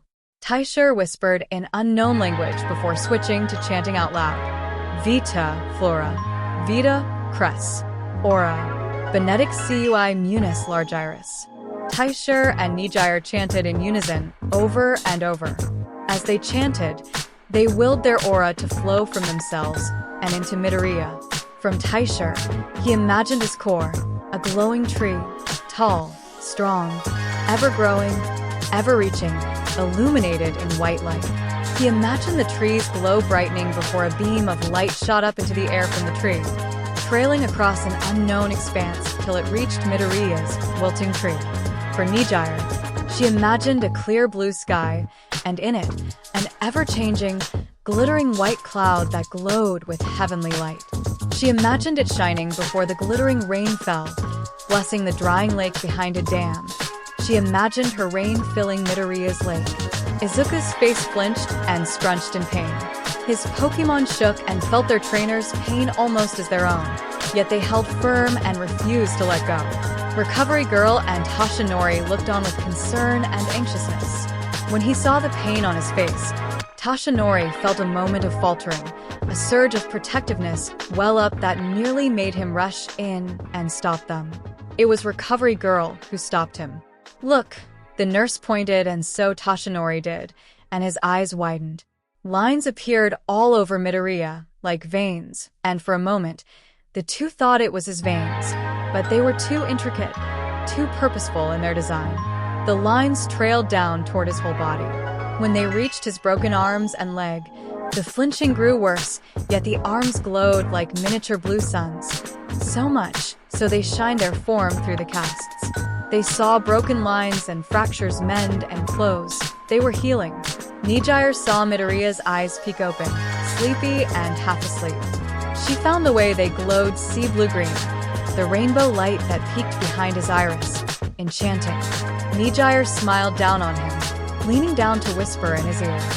No words came out of her lips, for it was not for ears, but the heart and mind to hear from within. Finally, the light around Midoriya reached a climax, and with it, Nijire and Taishur ceased, their job completed. They ceased their chanting, cut off the flow of their aura, and the blue glow around Midoriya dies down. As the last light faded, and they removed their hands from Midoriya. The two began to fall. Mijire steadied herself on the guardrail, while Tashinori swooped in and held Taisha up. It is done, Taisha panted. The boy is healed. Let him rest for a bit. When the time comes, he will be ready. Thank you, Tashinori said. Don't thank me yet, Taisha muttered. The boy needs to be trained. He cannot be led astray. Such light cannot waver and fall to shadow. He will be, All Might reassured him. After the festival. As such light, such depth, Mijire panted, Combuskin rubbing her back while Evie stroked her arms. Is he really Dash? Yes, he is. He is everything he was foretold to be. Taisha swept strands of his hair away as he gazed at Midoriya with clear purpose and awe. Reform that had been splintered, mend what had been broken, bring a new dawn both on high and low. All Might didn't register much what Taisha rambled, but from what he could, whatever this foretelling of whatever young Midoriya was appeared serious. What was truly clear to the #1 hero was that soon things would change drastically for young Midoriya, and if everything Taisha said about him was true, he would be destined for a greater legacy than being the symbol of peace. Alright, sports fans, sorry for the long wait, but we're back and ready for business. Are you excited? Present Mike announced while the crowd cheered. Now, that's the kind of enthusiasm I live for, ladies and gents. Get on with it, blabbermouth. Aizawa groaned, many in the crowd chuckling at the name the Insomniac hero gave to Mike. Okay, geez. Anyway, after a long while of repairs and cleanup from that wild first round, we're ready to move on with the last of the semi-final matches, Mike continued announcing, the crowd roaring at the reminder of the match beforehand. Now, let's see which one of these future heroes will take on Midoriya in the finals. The images of the two fighters were shown on the monitors as both boys walked out their walkways and onto the field and toward the arena. Introducing in one corner, he's the Dark Warrior that's dazzling us with the power of his mighty shadow. He's two fighters in one, the Bird of Darkness, from the 1A hero course. It's Fumigage Tokoyami. Present Mike introduced Tokoyami first. Tokoyami stared stoically, arms folded as he stared at his opponent, while also attempting to hide his displeasure at himself or Dark Shadow being described as dazzling. Revelry in the dark, Tokoyami muttered. A shiver ran down one. These Kurwaros and Reiko's spines as they repeated the same phrase, as if they heard the brother in darkness from their stands. It earned them confused looks from their classmates and a teasing grin from Tokage toward her white-haired, gloomy classmate. And in the other corner, he's had a rocky start to the third event, but he's proven that he's not someone to mess with. Also from the 1A hero course, he's wild, he's mean, and he'll make one explosive match. It's Katsuki Bakuga. Mike announced the latter fighter. Bakuga grinned threateningly at his fighter, attempting to startle or frighten his opponent. His grin only widened in its mania as he heard the crowd cheer for him, as they should have. He had proven to those ingrates and extras in the stands just how powerful and worthy he was to stand above his worthless extras of classmates. They had dared, booed, and jeered him for putting that pink bitch in her place, but they changed their tune back to how everything should be when he took down that traitor, Shitty Hair. Now, they'll cheer for him when he beats Bird Brain and puts the guy in his place for daring to look down on him. And they'll cheer when I face and finally put Deku in his place, once and for all, Bakuga thought, confident, continuing to send his wild grin toward his opponent to startle his nerves. Frustratingly, Bird Brain didn't move an inch, his face as stoic and unchanging as stone. It only served to piss Bakuga off more, believing him to still look down on him. Up in the stands, Inko and the Bakugas looked concerningly at the field, or rather the one blonde brat preparing to fight. They all had uneasy and concerned looks when the crowd cheered for Bakuga, knowing this was only fueling and abetting his behavior as of late. Mitsuki, despite her concerns about the negative impression her son made, at least approved of the jeers and booing, hoping that enough of it could finally knock some sense into her son that his path was not a good or respectable one. Now, however, his fair match with Kirishima had already wiped the brutality of Bakuga's actions against that pink girl from their minds. It was concerning enough that the bloodlust of the crowd for a good fight between basically children was enough to erase their earlier morals and cheer for the boy like a bunch of hypocrites. What was even more concerning was that in cheering for Bakugo, they were doing exactly what Aldra and all the other schools, teachers, and students from the past always did with Bakugo. They were cheering and applauding him, giving him praise for his actions and brutality, approving of his view of the world, the same cheering, applauding, and bootlicking that made those people corrupt her son into the... Mitsuki didn't finish the thought. She didn't have the heart to call her son the monster that he had become. Masaru was in agreement with his wife about the switch-up of the crowd's opinion of his son, and what little good their earlier jeers would have done to correct his son's behavior. Masaru worked as a fashion designer, and he knew how influential the remarks of your peers and the wider public can have on a person. For a pair of shoes, if enough people say so, then they will overlook their concerns of price and be persuaded to buy them. Or, if enough people can say that one trend of clothes is out of style, then slowly more and more will drift away from it to what it newer and more trendy, as the youth would call it. While Masaru didn't find it morally clean to use peer pressure tactics as a way to correct his son's path, it was likely the only way available to them now. Despite his son's words that he cared not for the opinions of extras, if that were true, he wouldn't have taken those children and teachers' words of praise to heart. He wouldn't have been persuaded to treat Midoriya as he did for so many years. He wouldn't act and behave as he did now. Or at least, that's what Masaru wanted to believe. He wanted to believe his son could have been more like his mother if he hadn't let the allure of fame and approval from his peers influence him, that his son would have been steered toward a better course, aided by the friend he had pushed away so long ago. It once more filled Masaru with guilt that he should have been involved in his son's life more, been firmer with him. Then perhaps his son may not have become as cruel and hateful as he had become. Inko too shared in the displeasure of the Bakugas of how the crowd's admiration and cheers of their son would only make his declining behavior worse, but what she didn't share were their beliefs that Bakugo could truly change, or have been better if the circumstances were different. As dismissive as it sounded in her mind, Inko knew that they couldn't see the situation with full fairness due to their love for their son. Inko knew that for as malleable as he was at an earlier age, Bakugo was always the confident kind, bordering and even blowing past the boundaries between confidence and arrogance with explosive degree. He was always a proud and smug child even before his quirk came in, always excelling beyond his peers, a prodigy to some, and always so dismissive of those who fell behind, especially her son. In truth, Inko saw that the monster he was now was always inside Katsuki Bakugo. It was within his nature to look down on others and see himself as superior. The praise and words of his peers so long ago only fueled a fire that was already there. And the older Bakugo got the less excuse he had for his behavior to be the work of others. He was 16 for Arceus' sake, already a grown and legal adult in the eyes of her country. He could think for himself, and he has been. He has acted on his own accord for a long while, and how the lesser if made him in her eyes. But then again, was she any better than the Bakugas? Was she not biased in her views? Did she look at things impartially when the subject of her scorn and ire was the tormentor of her precious son? Inko knew the answer, yet like her best friend, she didn't have the heart to say it. For it felt to say yes was to somehow continue excusing Katsuki Bakugo and all that he did, and as the mother of his most tormented victim, she couldn't. Over at the 1A stands, Hanashiro looked around to see how lacking and little their numbers had become as of late. More than half of his class were absent from the stands, most going off to visit Midoriya in the nurse's room, where Todoroki, Ashido, and Kirishima were also, and Tokoyami and Bakugo were down at the field ready to fight each other. That left Shoji, Sato, Aoyama, Koda, Ojiro, and himself.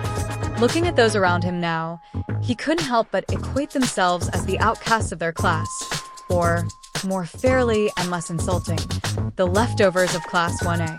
He knew Midoriya wasn't at fault, nor was it ever his intention, but Zero envied class rep for making his circle of friends so big. Serena and Momo, his friends before Yue, and the latter his deputy rep, Ida and Kaminari, one his appointed chief class officer and the other his Pika bro, Achiko and Hagakure. the two of which were reportedly saved by Midoriya during the entrance exam and have been clinging to him like love-struck girls, Azui, who joined the same camp as the prior two after the USJ, and even Ishido, drawn in by Hagakure's friendship, Midoriya's charm, and his easy-to-tease nature. Midoriya had half the class following him, and Zero couldn't be blamed for witnessing it, and desire for a piece of that action, that connectivity. It was partly what drew him to trying to form the so-called Baku Squad, at Kirishima's request. The redhead wanted to form a friend group of his own, with Bakugo as their fearless leader, and Zero was hesitant about that. Midoriya was the unquestioned head of his group, but still unofficially, and if you asked Midoriya, he would likely be humble as say there wasn't any leader to their group, even though there was. For Kirishima to appoint Bakugo so prematurely felt almost desperate of him in Zero's view, like a lackey trying to please their boss. And yet he and Ishido went along with him. The latter because Kirishima was her friend before UA, and himself because he longed for the same kind of friendship that Midoriya's group had. He had his Pokemon, and he would always cherish their friendship, but he also wanted the unique connection other people offered. Looking back on it, Zero should have just asked to join the fun in Midoriya's group, but back then he was hesitant, self-conscious about how he would look trying to worm his way onto the group that just kind of seamlessly formed on its own, like a finely crafted tapestry. Now, after his affiliation with Bakugo and how he played a hand in Bakugo's ascension to the third event and all the acts he had done by then, he doubted he would be welcomed, at least without an air of suspicion that was too much the hassle. The Baku Squad was dead before it even truly started, exploded to pieces by the very namesake's hand. Ishido was likely to retreat fully into the Deku Squad, as Bakugo put it. Kirishima would likely wallow and be hesitant in forming another friend group after the first attempt went horribly awry, and you would sooner see a Lechonk fly than anyone want to form a friend group with Bakugo after all of this, and he sure as hell wasn't going to be that flying fool of a Lechonk. But then who was left in his class? Todoroki, ironically, burned almost as many bridges as Bakugo, if not more, and Jiro was already in a small friend duo with Yaoyorozu, and Zero surmised it wouldn't be long until she was brought into the fold of Midoriya's group, too. Then were Tokoyami and Shoji, who also seemed to have formed a friend duo like the two ladies but more of a casual kind. The two only got as far as they did, because they were both the silent loner types that just so happened to find common ground. Koda was too shy and meek to hang around them, mostly keeping to the company of his Pokemon.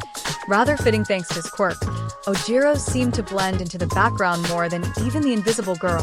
Sato was just there as well, never making any deep impression or relationship, and Aoyama, as charming as his flamboyant personality was at first, it was quickly getting annoying, and they hadn't known each other for more than a month. This was all he had left to form a friend group of his own. But Zero asked himself why he even wanted to form one so badly. There really was only one right answer, the same answer that led him at first to Bakugo's group. He wanted to feel like part of a group, a cliché, connected socially as much as his quirk could connect and tie people together. Maybe he wanted to be just like his quirk and tie himself to others too. Zero didn't know why it didn't sound as pathetic and needy to him as it should. Back on the field, Bakugo and Tokoyami still gazed at each other, one stoic and the other angry. I'm only going to say this once, Bird Brain. Give up now, and I won't burn your tail feathers to a crisp, Bakugo threatened with the popping of miniature explosions. As much as you look down on me, Deku is my main priority. You're just a stepping stone in my path to teaching that worthless cater pie a lesson. Midnight overhead and sneered at Bakugo distastefully.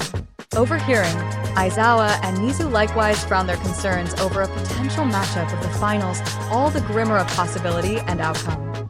A stepping stone I may be to you, but if one doesn't mind your step amidst the wet stone, they'll fall and be carried through the waters, Tokoyami sagely retorted.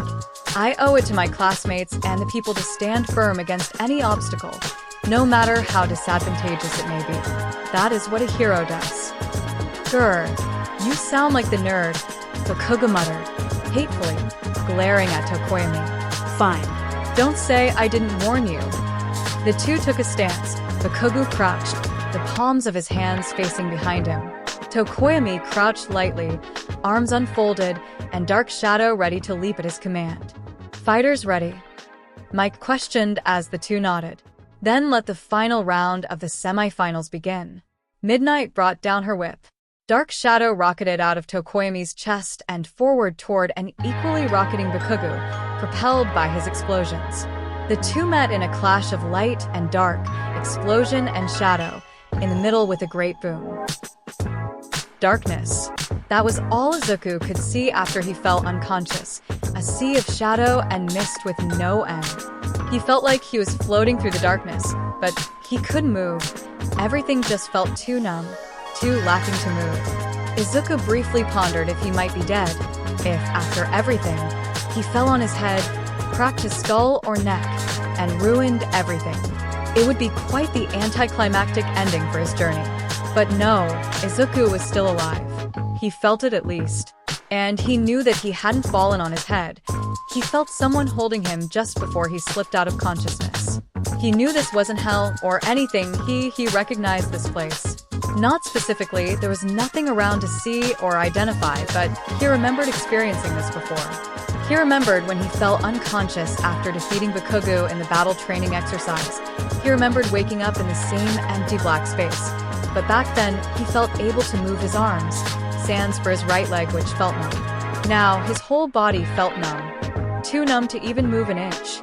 If the situation was much the same, it meant he was likely unconscious, being tended to by a recovery girl, and likely wouldn't be able to awaken for hours like back then.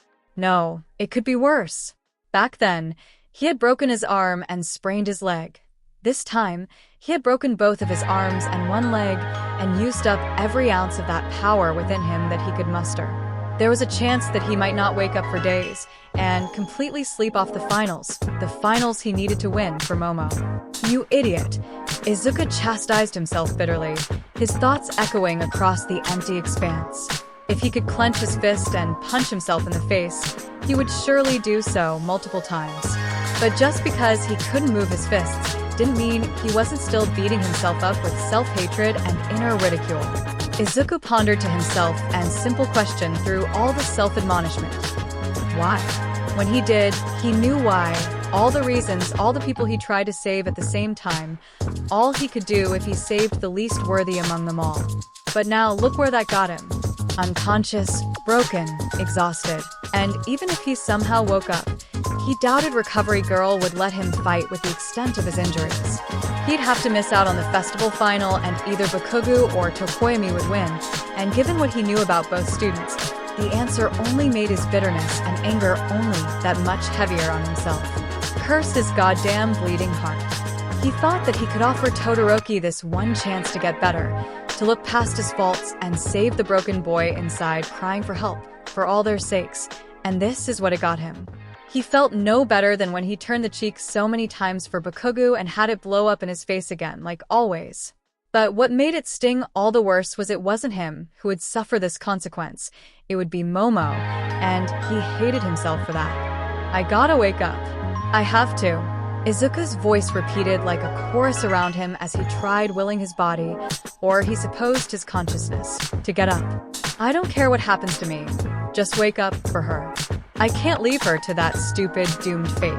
Even if I have to make it up to her for the rest of my life, I'll do it. I have to wake up. And then, suddenly, there was light, shining down on him. He could see a faint blue light in the distance, like a star, twinkling so far away. Then it grew closer and brighter. Izuku wanted to hold his hand out for it, and against all odds, he did. His arm came to his vision, spasming and glitching like he was made of faulty code. And when his glitching hand grasped the star, it exploded out and encompassed everything. He felt it like a surging wave crashed all around him, a beam of light blasting into his chest, like blessed rain trickling down his body from above.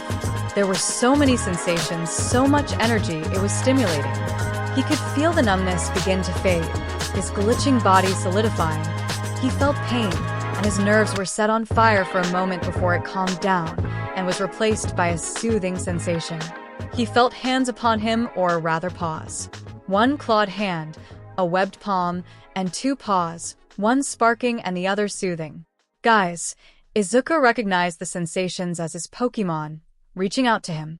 And then suddenly, The light began to brighten, and the visions began. They came down upon him like they were carried toward him by a river, so many that he couldn't see them all without some passing him by and fading into the darkness behind him. What he did catch still made no sense to him. He was standing before Lake Verity again. He could see Wishiwashi and the Ajui's boat from his peripherals. His gaze centered toward the misty center of the lake. How it parted as he gazed zoomed like a camera, and he saw the cave at the center of the small island. A pink flash of light, and an inhuman cry calling out from the darkness. The light encompassed him, and when it died down, he was still at a lake, but it was different. The land was not the same swampy forest as before. There were fewer trees, and the air was colder. When he looked out at the misty center of his lake, there was an island and a cave within it, but his vision didn't go down to the lake. It went to the water, and he felt himself falling and plunging into the icy cold embrace of the lake. He saw the faintest of a shape swimming up to him. It looked familiar, but yet different. He heard it cry an almost similar one to the one on Lake Verity before a flash of yellow light took him. When it faded, he found himself in a dark alleyway, a single white light illuminating a figure slumped against the wall, both the man and the wall stained in blood, with a foul-smelling napkin sticking out of his pocket. He heard noises behind him, and as his body turned, he saw a girl, wearing a school uniform, kneeling on the ground with a Mimikyu beside her, looking up at her. Izuku noticed her hands were stained in blood, and the girl was giggling crazily, but before he thought the worst, that giggling turned bitter, then despairful, and then the giggling faded into crying. The light from behind him illuminated the area further, consuming him and sending him into more visions, each one going faster and more confusing. He saw an island made of metal, two lights dancing and soaring above it before a giant wave came and swallowed the island. He saw 18 sets of glowing, flashing lights in different patterns, all coming out of the darkness. He heard them beeping and whining. He saw a tear open up in space itself, a menacing roar call out from the other end of the portal, and a sick, evil smile grinning down from above. He heard a child's whimpering and crying, a tree made of crystal shining while a cry came out from the depths and from above, and a large mountain with a small city in its shadow, a glittering shining teal light at its peak. He heard familiar giggles, and a dancing figure made of light reached out to him before it vanished. Finally, the last vision didn't feel like a vision. He felt his eyes open briefly for it, and he saw a beautiful woman smiling down at him. She looked nothing short of an angel, those wide, crystal blue eyes. He heard a voice, her voice, whisper to him, "Rest, my Kohei. We will see each other soon. Please be it soon so we can share and dance in the sky together." He tried to reach out to her as she began to fade. He wanted to call out to her, asking her not to leave. Just as the light began to overtake all of him, he saw eyes peer out of the shadows. The same eyes as before, in his fight with Shinso, those same multicolored eyes gazing at him, each one expressing a different emotion. Pity, disgust, sadness, sympathy, anger, calmness, and joy. Just as the light consumed him entirely, Izuku felt a hand on his back, pushing him forward. Everything turned to white, and he woke up. Izuku gasped, his eyes shooting wide open. He panted as he blinked, the blue ceiling of Recovery Girl's room becoming clearer. Izuku tried to move his hands to rub his eyes, only to feel them heavier to move. Looking at them, he realized they were covered in thick amounts of wrappings, and so was his left leg, suspended in the air. It was at this moment that his momentary confusion cleared up as he recollected his memories of the events of his last match. After realizing his arms and legs should be broken, moving them around and flexing them from inside the casts found that it wasn't the case. He was fully healed, and what was stranger, he didn't feel as exhausted as he should have been. He felt normal, like he only just woke up from a deep and refreshing sleep. He didn't feel fully at 100% capacity, so to speak, but the broken, sore tiredness that he expected to be in was just gone. Izuku racked his brain from how this was even possible. The prior times Recovery Girl healed him up, he was nowhere near as recovered as this, And from what he knew about her quirk, the amount of energy that his body would need to burn to recover this much would literally kill him. So then, what happened to him? The image of that blue-haired angel flashed in his mind, momentarily wondering if she was the one responsible for his miraculous recovery. Any further contemplation over it was halted by surprise cries. Izuku!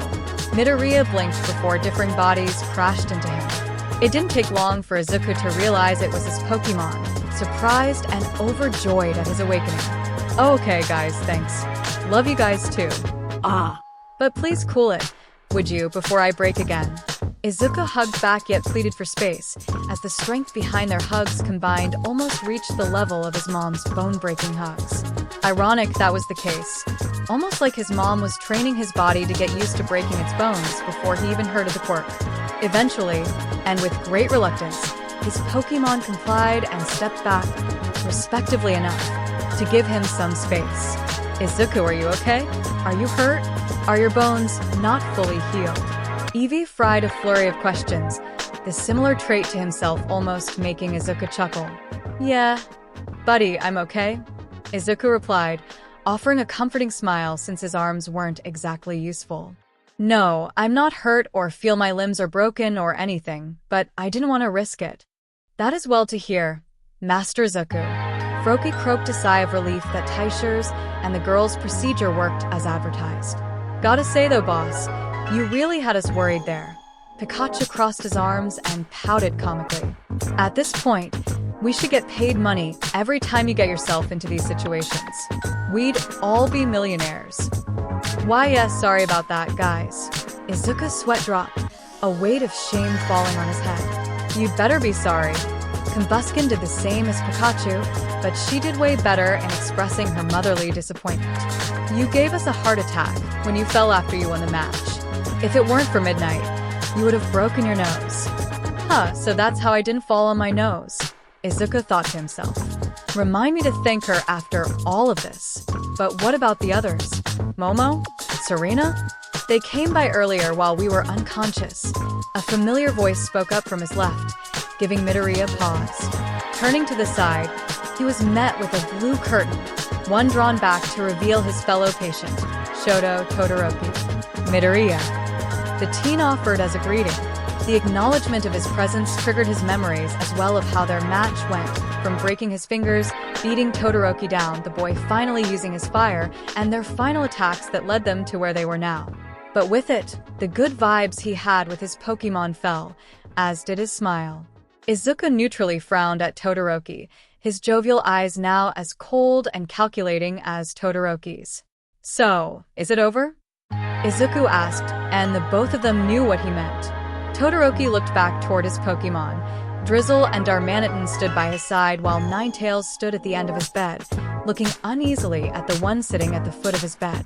Vulpix had his back turned to his trainer, and when called to him beforehand, the fox Pokemon pretended he didn't hear him. Todoroki knew he wasn't asleep by the way his tail moved and his ear twitched, but he refused to look at him. The cold shoulder was an unpleasant switch-up, especially after everything he now knew, how horribly he misjudged his Pokemon's very existence in his party and purpose in his life.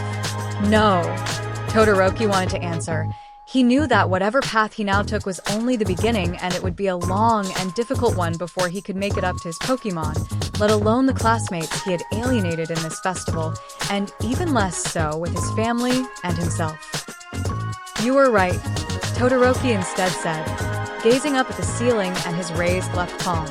My father didn't gift me Vulpix, neither of them. It was my mother. I remembered everything. How my bastard of a father pulled me away from my siblings, how he trained me brutally, how my mother burned me. Izuku sighed, exasperated, thinking it was going to be more of the same, that nothing was resolved. But I now know that she was in the wrong. Izuku perked up and looked back at Todoroki as the teen stared at his hand with clear guilt and sadness.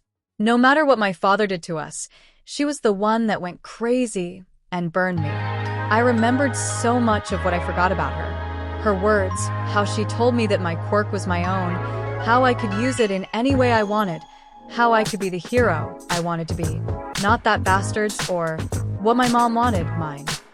Todoroki clenched his left hand into a fist, relishing the pain and hurt he felt from the sore hand, both a retributing pain as well as finally feeling something for his left side. The boy turned back to Izuku with grateful eyes. "Thank you, Midoriya," Todoroki said, "for saving me from myself." "Don't thank me," Izuku replied coldly, turning away from Todoroki. "It wasn't for you." Todoroki was silent to his ears for a moment before replying. "Despite all I did to you, you saved me," Todoroki started. "I targeted you, manipulated your friends to stand against you, used Yaoyorozu as a slave, humiliated Uraraka unnecessarily, disrespected all of you for not giving it my all, and yet, you still helped me. Even if it could have cost you the match and the festival, you still helped me. Why?" Silence filled the room, neither teen demanding an answer or replying, and their Pokemon looked between their trainers with unease. After a minute, Todoroki sighed and slumped his head on his pillow, unsatisfied with the lack of answers, but accepting the silent treatment from another person he wronged. "Imagine you became a pro, and you let someone die." Izuku finally spoke. Todoroki whirled his gaze, surprised at Izuku. "What?" Todoroki asked, not knowing if he heard correctly.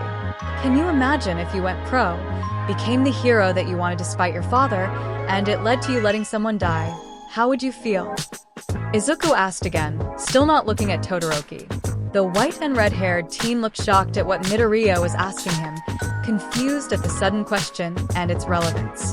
Before he could ask further what he meant, Izuku continued. "Imagine it. You're a pro, a full team of Pokemon, a list of sidekicks, and your own agency. You became exactly the kind of a hero you were aiming to be, only using your right side and barely your left at all." Izuku detailed a scenario that they both imagined before them. "Suddenly, you and your agency get called in. A villain attack. They attacked and overtook a cruise ship full of passengers. You and your agency got out to beat them. In the chaos, the ship is heavily damaged. It's sinking, and there is no way of saving it. You and your agency worked to get the civilians and the captured villains to safety." Todoroki nodded, unsure of where this was going, but the expressed detail and random scenario Midoriya was proposing was intriguing enough that he didn't speak a word. "Then, you realize that there is one only group left, a father and his son, trapped in a cabin," Izuku presented. "The door is jammed and blocked on both ends.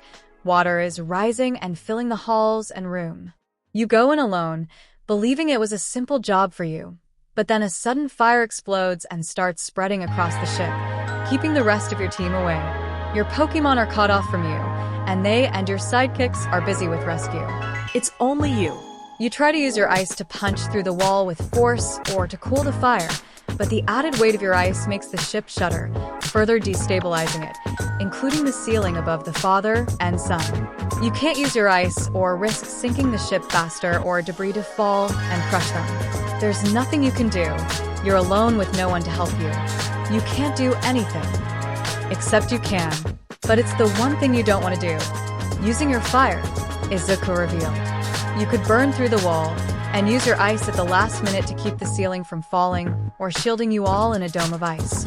You could burn your way through to save them. But you refuse. You won't use your fire because you promised yourself you wouldn't be like your father." Todoroki wanted to speak up at that moment to say that was ridiculous, that he would never allow that to happen, but then the words wouldn't come out. His eyes widened as he realized the hard and painful truth. He would have done that, in how he was acting. The desperation of his goal and spite of his father would have led him to do that, and it filled him with shame and horror. "And so, you try to use your ice anyway and you failed," Izuku grimly continued. "The ceiling collapsed and crushed them, the ship sank further and drowned them. Either way, you flee for your safety, or you drown or die with them. If you do make it out, it's by yourself, and you let a boy and his father die. You return to the rest of the rescued civilians and your agency and Pokemon. A woman comes up to you and asks where her husband and son are. It's the wife and mother of the two you let die." As Izuku continued, Shoto's eyes began to tear up as he could envision it happening before him. The woman looking like his own mother.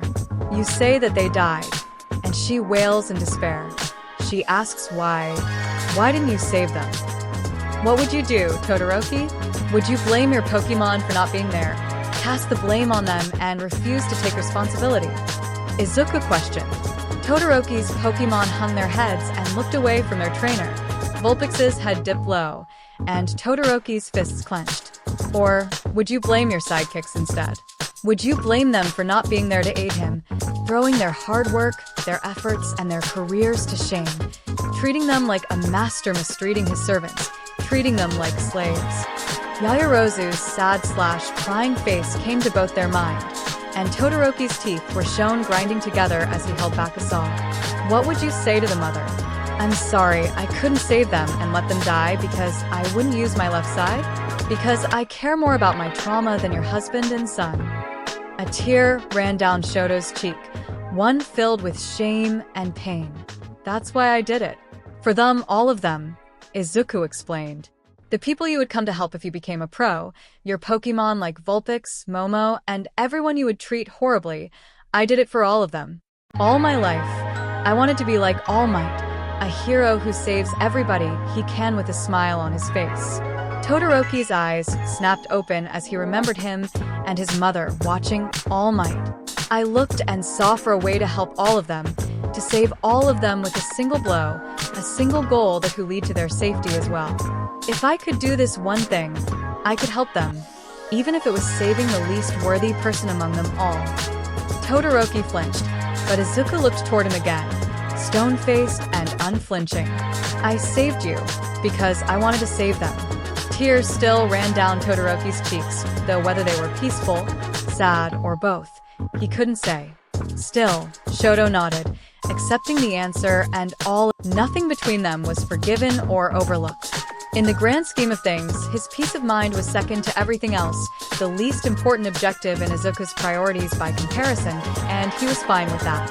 Shoto agreed that he didn't deserve it, and for as touching as it would have felt that Izuku still cared enough about him to help him through his crisis of mind, it wouldn't be right. He wouldn't feel worthy of such care and help.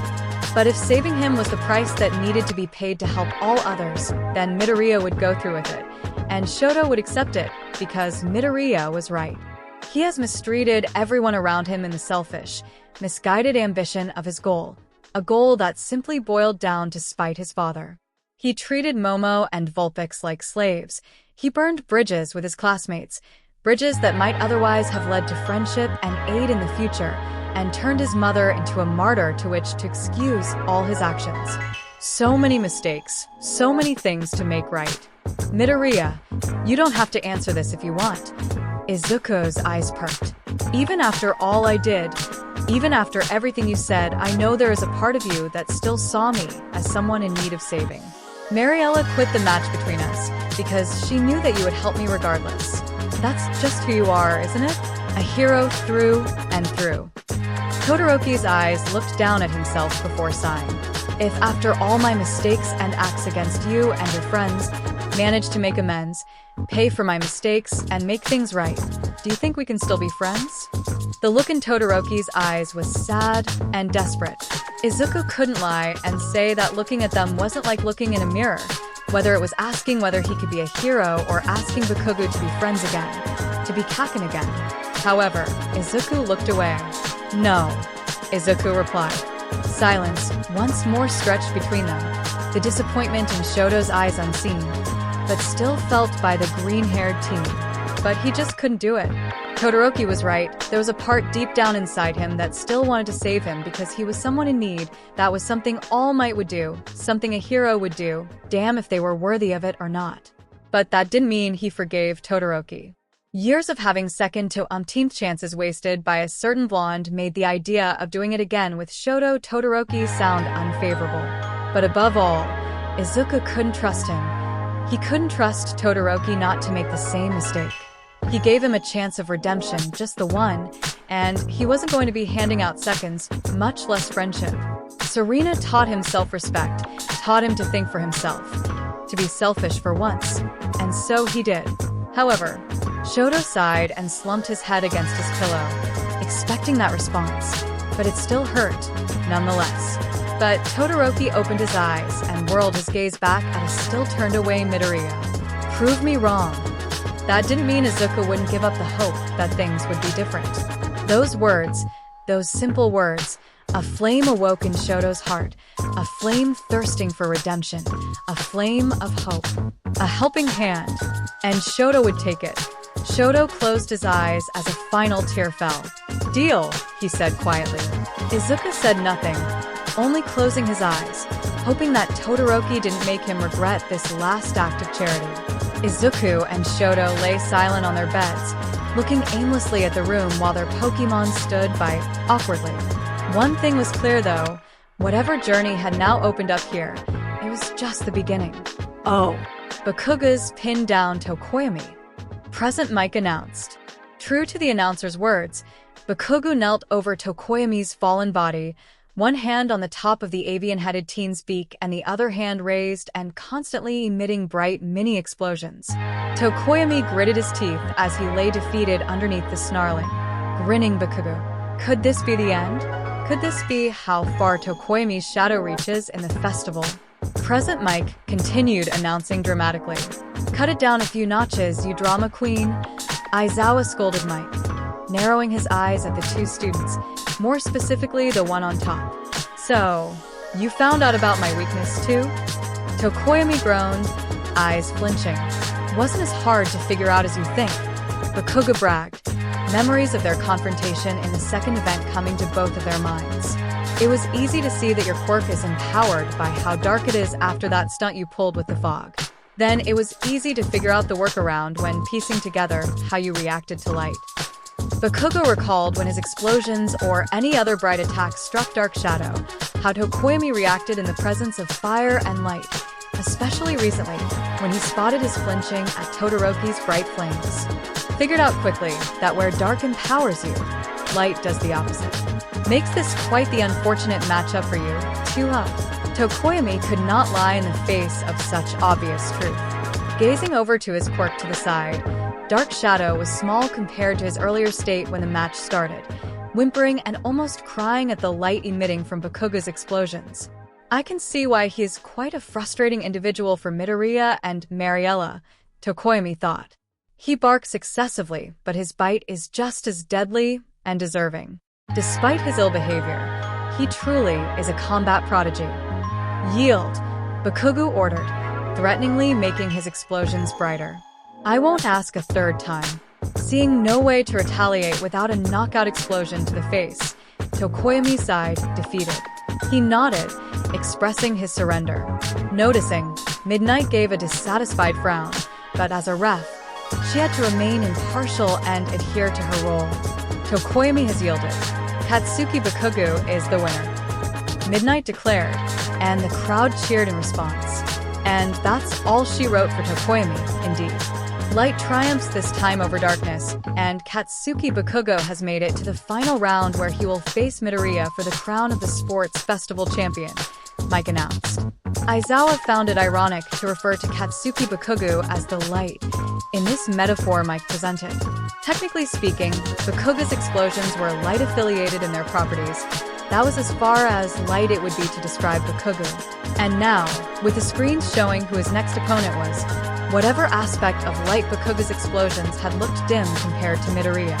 Still, the fact that things had progressed as his worst fears dictated felt like Arceus himself was watching and laughing at them from above, but at who specifically? At Midoriya for having him face his lifelong bully? Bakugo, facing his longtime victim now capable of fighting back? Or at him, thrusting both these problem children together in a scenario that would make him pull his hair out if he could grasp it? Maybe the answer was all of the above. As Tokoyami and Bakuga stood up and met in the middle, Tokoyami extended his hand out for Bakuga to shake, but the blonde turned away to look at Midnight, feigning that he even saw the gesture, which both "I'm ready. Send Shitty Deku out already, so we can finish this." Bakuga barked at Midnight. "Calm down, Bakugo." Midnight narrowed her eyes at Bakugo, her frown unamused by his bloodthirstiness. "We have procedures to follow, and it states for a waiting period to take place before the finals. Follow it, or I will forcibly disqualify you from the finals. Don't test me, boy." The way she growled out that last part, as well as the fierceness of her glare, was enough to get Bakugo to cease any further attempts to bark at the R-rated hero. Even Bakugo knew that while Midnight was a fine piece of work, she wasn't just eye candy, and Bakugo didn't want to test this dominatrix's temper. Thus, Bakugo kept his words inside his throat, his face swelling rage with pent-up anger, and huffed as he stomped away. Tokoyami shook his beak, only slightly indignant at Bakugo's lack of honor or respect for his opponent, and the presumptive arrogance of his to be able to order one of their teachers around like a servant. Man, looks like Firecracker down there's got quite the short fuse on him, Setsuna snickered. Wonder if he's overcompensating for something? The implications of her words made Kanoko giggle mischievously. What do you mean? Pony tilted her head, confused. Setsuna means that Bakugo might try to act all tough because he's got a tiny mushroom. Kanoko giggled, pointing at her lower regions to clarify what she meant. That was enough for even a socially naive and innocent girl like Pony to get the hint, causing her to blush and giggle too. Must the two of you be so vulgar and corrupt perhaps our most precious maiden in the school? Ibra glared at Setsuna and Kanoko. Come on, Shio, lighten up. Setsuna brushed aside her glare with a shrug. Better that she learned stuff from us than some heathen mongrel that would take advantage of her. Setsuna detached one of her fingers to hover and point at the back of Monoma's head, without the blonde ever the wiser. However, Tetsu and Kamakiri did almost give it away with how loudly their covered-up laughter was. Sadly, Ibra couldn't argue with Tokage's words and just looked away with a huff. Debating the morality of teaching Pony mature subjects aside, Tokage does bring up a good point about that Bakugo guy. Itsuka spoke. He is quite temperamental, quick to anger, and doesn't seem to have any qualms about holding back. Even if the crowd forgot already, I still remembered what he did to Ishido in their match. Well, of course, he is such a bad apple given the class of arrogant upstarts that he comes from. Monoma jumped in, beginning another rant of their rival class. There is Todoroki and his needless collateral of his ice powers to show off to the crowd, and Midoriya trying to look threatening, breaking his fingers over and dash. A chop to the back of the neck was the end of that rant, and Monoma's consciousness. Okay, that was my bad. Itsuko admitted to walking right into that. There is another concern that is to be made note of. Shirhai Korwaro, the pitch-black colored student, jumped in. How so, Korwaro? Son Kaibara asked. It's Bakugo's match with Midoriya, Korwaro pointed out. Remember back when we fought against his team in the second event? He seemed entirely consumed in defeating Midoriya's team. You know what? Now that you mention it, it was only after Monoma pointed out and taunted that Midoriya saved Bakugo from the sludge villain that he went after us that hard. Sin cupped his chin and thought. Oh, yeah, I heard about that. Tagaru Kamakiri joined in, arms crossed. All Might defeated the villain, but they said a civilian had pulled Bakugo out beforehand. Guess that must have been Midoriya. Wait, seriously? Setsuna whirled her head to the guys with surprise at this news. Rini did that, and Bakugo still tried to go after him. Yeah, Monoma taunted how ungrateful that made Bakugo look. Really pissed the guy off. Cozy-eyed Suguraba shivered as he remembered the angry blonde blasting through his air barrier. What did he call Midoriya again? Deku, I believe, Korwaro answered, an unsure expression on his face. I am not quite sure what it means, but it sounded like quite a negative word from how Bakugo growled it. I could feel the venom from our ship. Revelry in the dark. Reiko repeated Korwaro's chant. Oh, it is. Manga Fukudashi, the 1B student with a head that looked like a text bubble from a comic or manga. Oh, I get it. Pointed out, his text bubble showing an angry emoticon. The kanji of the word basically means useless. Well, that's rude. Pony pouted, her opinion of Bakugo falling further than before, as well as the rest of her class. Yeah, super unmanly, Tetsu grumbled. I take it that as negative as the name is, the two must have a history together. A history that extends beyond UA. Jiroda Shishida, the tall, glasses-wearing, hairy, beast-looking teen pondered. But what could such a relation be that would have Bakugo brand Midoriya with such a name? As her classmates pondered, Setsuna did too in her own headspace. Setsuna frowned as the more she heard about Midoriya and Bakugo, more so how harsh and antagonistic Bakugo seemed toward Midoriya. While the thought came up that perhaps the feelings were mutual from the green-haired boy, and was as much an antagonist to Bakugo, the thought was quickly dismissed. Even with so little personal interaction with him, from what she gathered from their talk and the festival as a whole, Greenie was not the kind of guy to make enemies intentionally. He was the reverse of nearly everything Bakugo was: kind, supportive, encouraging, and humble. Those kinds of traits on a person made it hard for Setsuna to believe that Midoriya would ever be an equal aggressor to whatever beef he and Bakugo had. Her thoughts turned back to the beginning of the festival, all the way back to Greenie's speech, and her eyes snapped wide as the memory came to her. For most of my life, my quirk never came, and for 11 years I lived quirkless and treated like trash for it. Setsuna remembered Izuku's words, and how he looked at his open palm with a faraway look in his eyes. I was bullied, beaten down, mocked, laughed, spat on, and looked upon with disgust and ridicule for something I had no control of, for being born different. The words had resonated with Kokeage when she first heard them. Old, bitter, and sad memories popped up in Setsuna for a moment before she smushed them down, but they made her relate to Midoriya, even if she wasn't as mistreated as harshly as he implied. Midoriya made it sound like his life before UA was a nightmare, and if he was telling the truth that he was considered quirkless up until a few months ago, a bonkers idea that Setsuna still didn't want to think possible, then she could see how and why that would be the case. The quirkless were barely thought about in their society, as she was ashamed that she was part of that majority that didn't give them an ounce of thought about what had heard about students that were diagnosed as quirkless. Let's just say they stick around too long in their schools, or anywhere else if you caught her drift. If Midoriya truly was thought quirkless for so long, it was frankly a miracle. But then, that came with the unsettling possibility of who one of those bullies may have been or still might be. Looking down at the field as Bakugo disappeared down the dark tunnel toward his waiting room, the dots did start to align and form a very unsettling image. Personal history outside of UA? Check. Negative reception of Midoriya? Check. Capability to inflict massive amounts of harm and pain with no remorse? A very big check. Insulting nickname? Check, check, and check. Setsuna frowned with distaste as stared at where Katsuki Bakugo came from, hoping to Arceus that she was wrong. She didn't want to believe that the best hero school in the country, perhaps the world, was blind or dumb enough to admit a bully into its halls. Soon after Midoriya awoke, Recovery Girl returned with startled, widened eyes to see Midoriya casually sitting at the end of his bed, almost about to hop off of it before she came in. Her tirade of angry remarks and threats to wake him back into a coma was terrifying for Midoriya, and even Todoroki as a bystander to it. All Might stood outside at the hall, the former mostly to keep Todoroki from seeing him in his weakened state. Technically, he could excuse his appearance in his buff state as a concerned teacher looking after his students, but that would quickly fall apart if Todoroki found out the same consideration was not met by Ishido or Kirishima, who suffered just as grievous of injuries as the two. Plus, he didn't want to spend any more use of his time limit than he already did.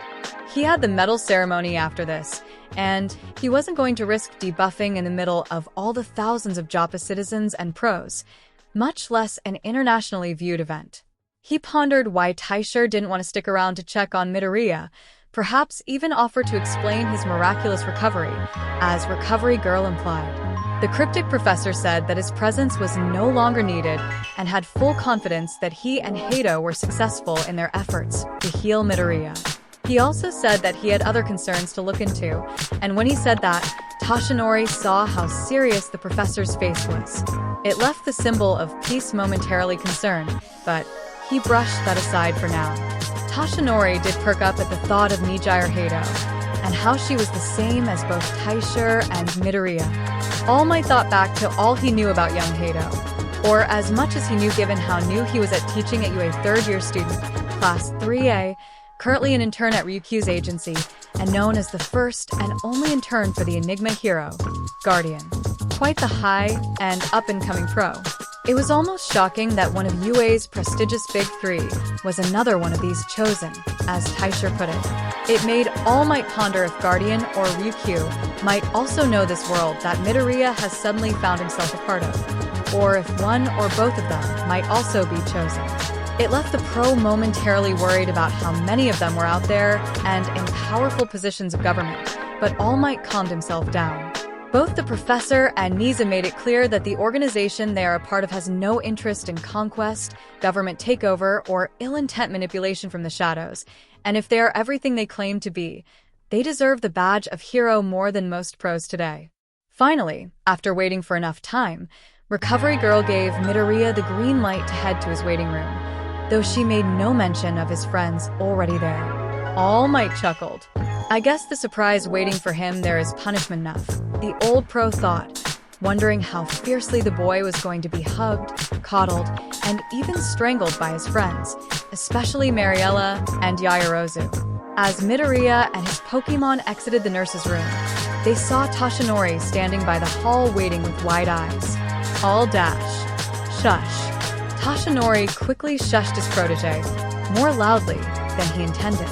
He silently directed a thumb to the wall beside them, and the very much awake teenager, who could hear them. Midoriya clasped his mouth shut and nodded, thankfully not visible by the door for Todoroki to see. Toshinori sighed as quietly and as exasperated as he could. He picked the perfect successor, but it's a wonder the kid hasn't spilled his guts about their secret all this time. All Might silently directed the kid to follow him, and Midoriya and his Pokemon nodded, following the pro to a much safer place to talk, the two hoping that Todoroki didn't hear anything. Sadly for them, Todoroki had good ears, hearing Midoriya's exclamation and the man's loud enough shushing easy for him to piece it was All Might from the sound of his voice.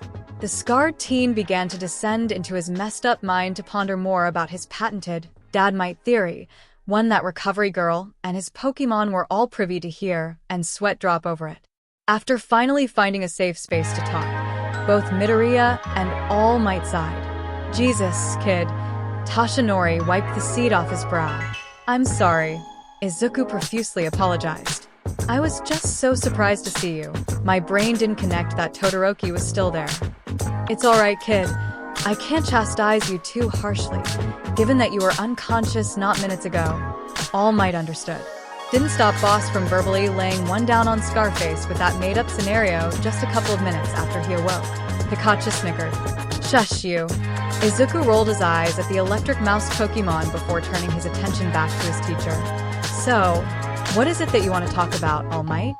Just wanted to congratulate you for your victory over Todoroki and see how you were doing, Toshinori stated. Did you do what you needed to do? Izuku turned serious, head slumped down as he pondered. Yeah, I did, Midoriya said. After everything, I managed to get through to Todoroki enough to use his fire. I figured that was what you were trying to do, Toshinori nodded. You could have blasted or knocked Todoroki out sooner, but extended the fight longer enough for a purpose other than winning. He was destroying himself and hurting everyone around him, Izuku answered. Momo, his Pokemon, I wanted to make him stop what he was doing to them, stop what path he was going down before he hurt more people. I could leave him like that without helping him. So, you sacrificed your own body over and over till you finally got through to him, All Might surmised. Izuku nodded, lifting his right hand enough for Toshinori to see. The pro heard everything Recovery Girl said, but didn't stop his protege from saying it again. I broke my fingers on my right too many times. It should have been impossible for me to move the after one blast, much less use one for all on them again and again. Midoriya's right hand was scarred and crooked compared to what it once was. Scarred lines appeared throughout the hand from his fingers to his wrist, and the fingers were slightly more crooked and stiff. Though they may loosen over time, Midoriya was still able to form a fist, which was good. Recovery Girl says the scars would be permanent, and it's hit or miss whether my hand will recover back to what it once was, Izuku revealed. I guess not even whatever Taisher and Hato did can repair that much damage, Toshinori figured, but he wasn't about to sound ungrateful for the miracle it was that Midoriya was up and ready to fight. Even after learning full cowling, training myself up to this point, I'm still breaking myself over and over again. Izuku muttered bitterly. What's the point of me getting so far if I'm just destroying myself no better than if I didn't learn full howling in the first place? Hey, now, that's unnecessary. Tashinori lightly chopped Midoriya's head. You did the best you could with what you had to use. I won't say it was right of you to break your fingers like that. Even I believe it was excessive and reckless, but I saw how powerful Todoroki. If you hadn't done it, I doubt you have lasted a fourth of your match, let alone one. Just be more careful of yourself next time, alright? Even heroes have to take care of themselves or risk an early retirement or worse. Izuku nodded, though Tashinori knew that a part of Midoriya didn't fully take his words into account. Tashinori sighed, further damning and cursing Bakugo and those bastards at Aldera for causing this much damage to Midoriya's psyche. The boy could hardly accept that his own body was something worth protecting or caring about. He may be the last person to think this, given how after the injury that monster gave him, he was up and fighting crime for 3 days straight with no stomach or lung. But perhaps that's the reason he should be saying this, so that Midoriya doesn't end up like him. Look, kid, I know how UA's motto, to go beyond, may sound like going past your limits is encouraged, but it isn't, not to the level that you were doing, Tashinori continued. To go beyond means to push those limits of ours further and further, to never stop improving ourselves, even if you are at the top of the top. While we of course can't admonish you for doing everything in your power to save someone, think of all the people that you could still save, but can if you're in a hospital bed for life or missing an arm or leg.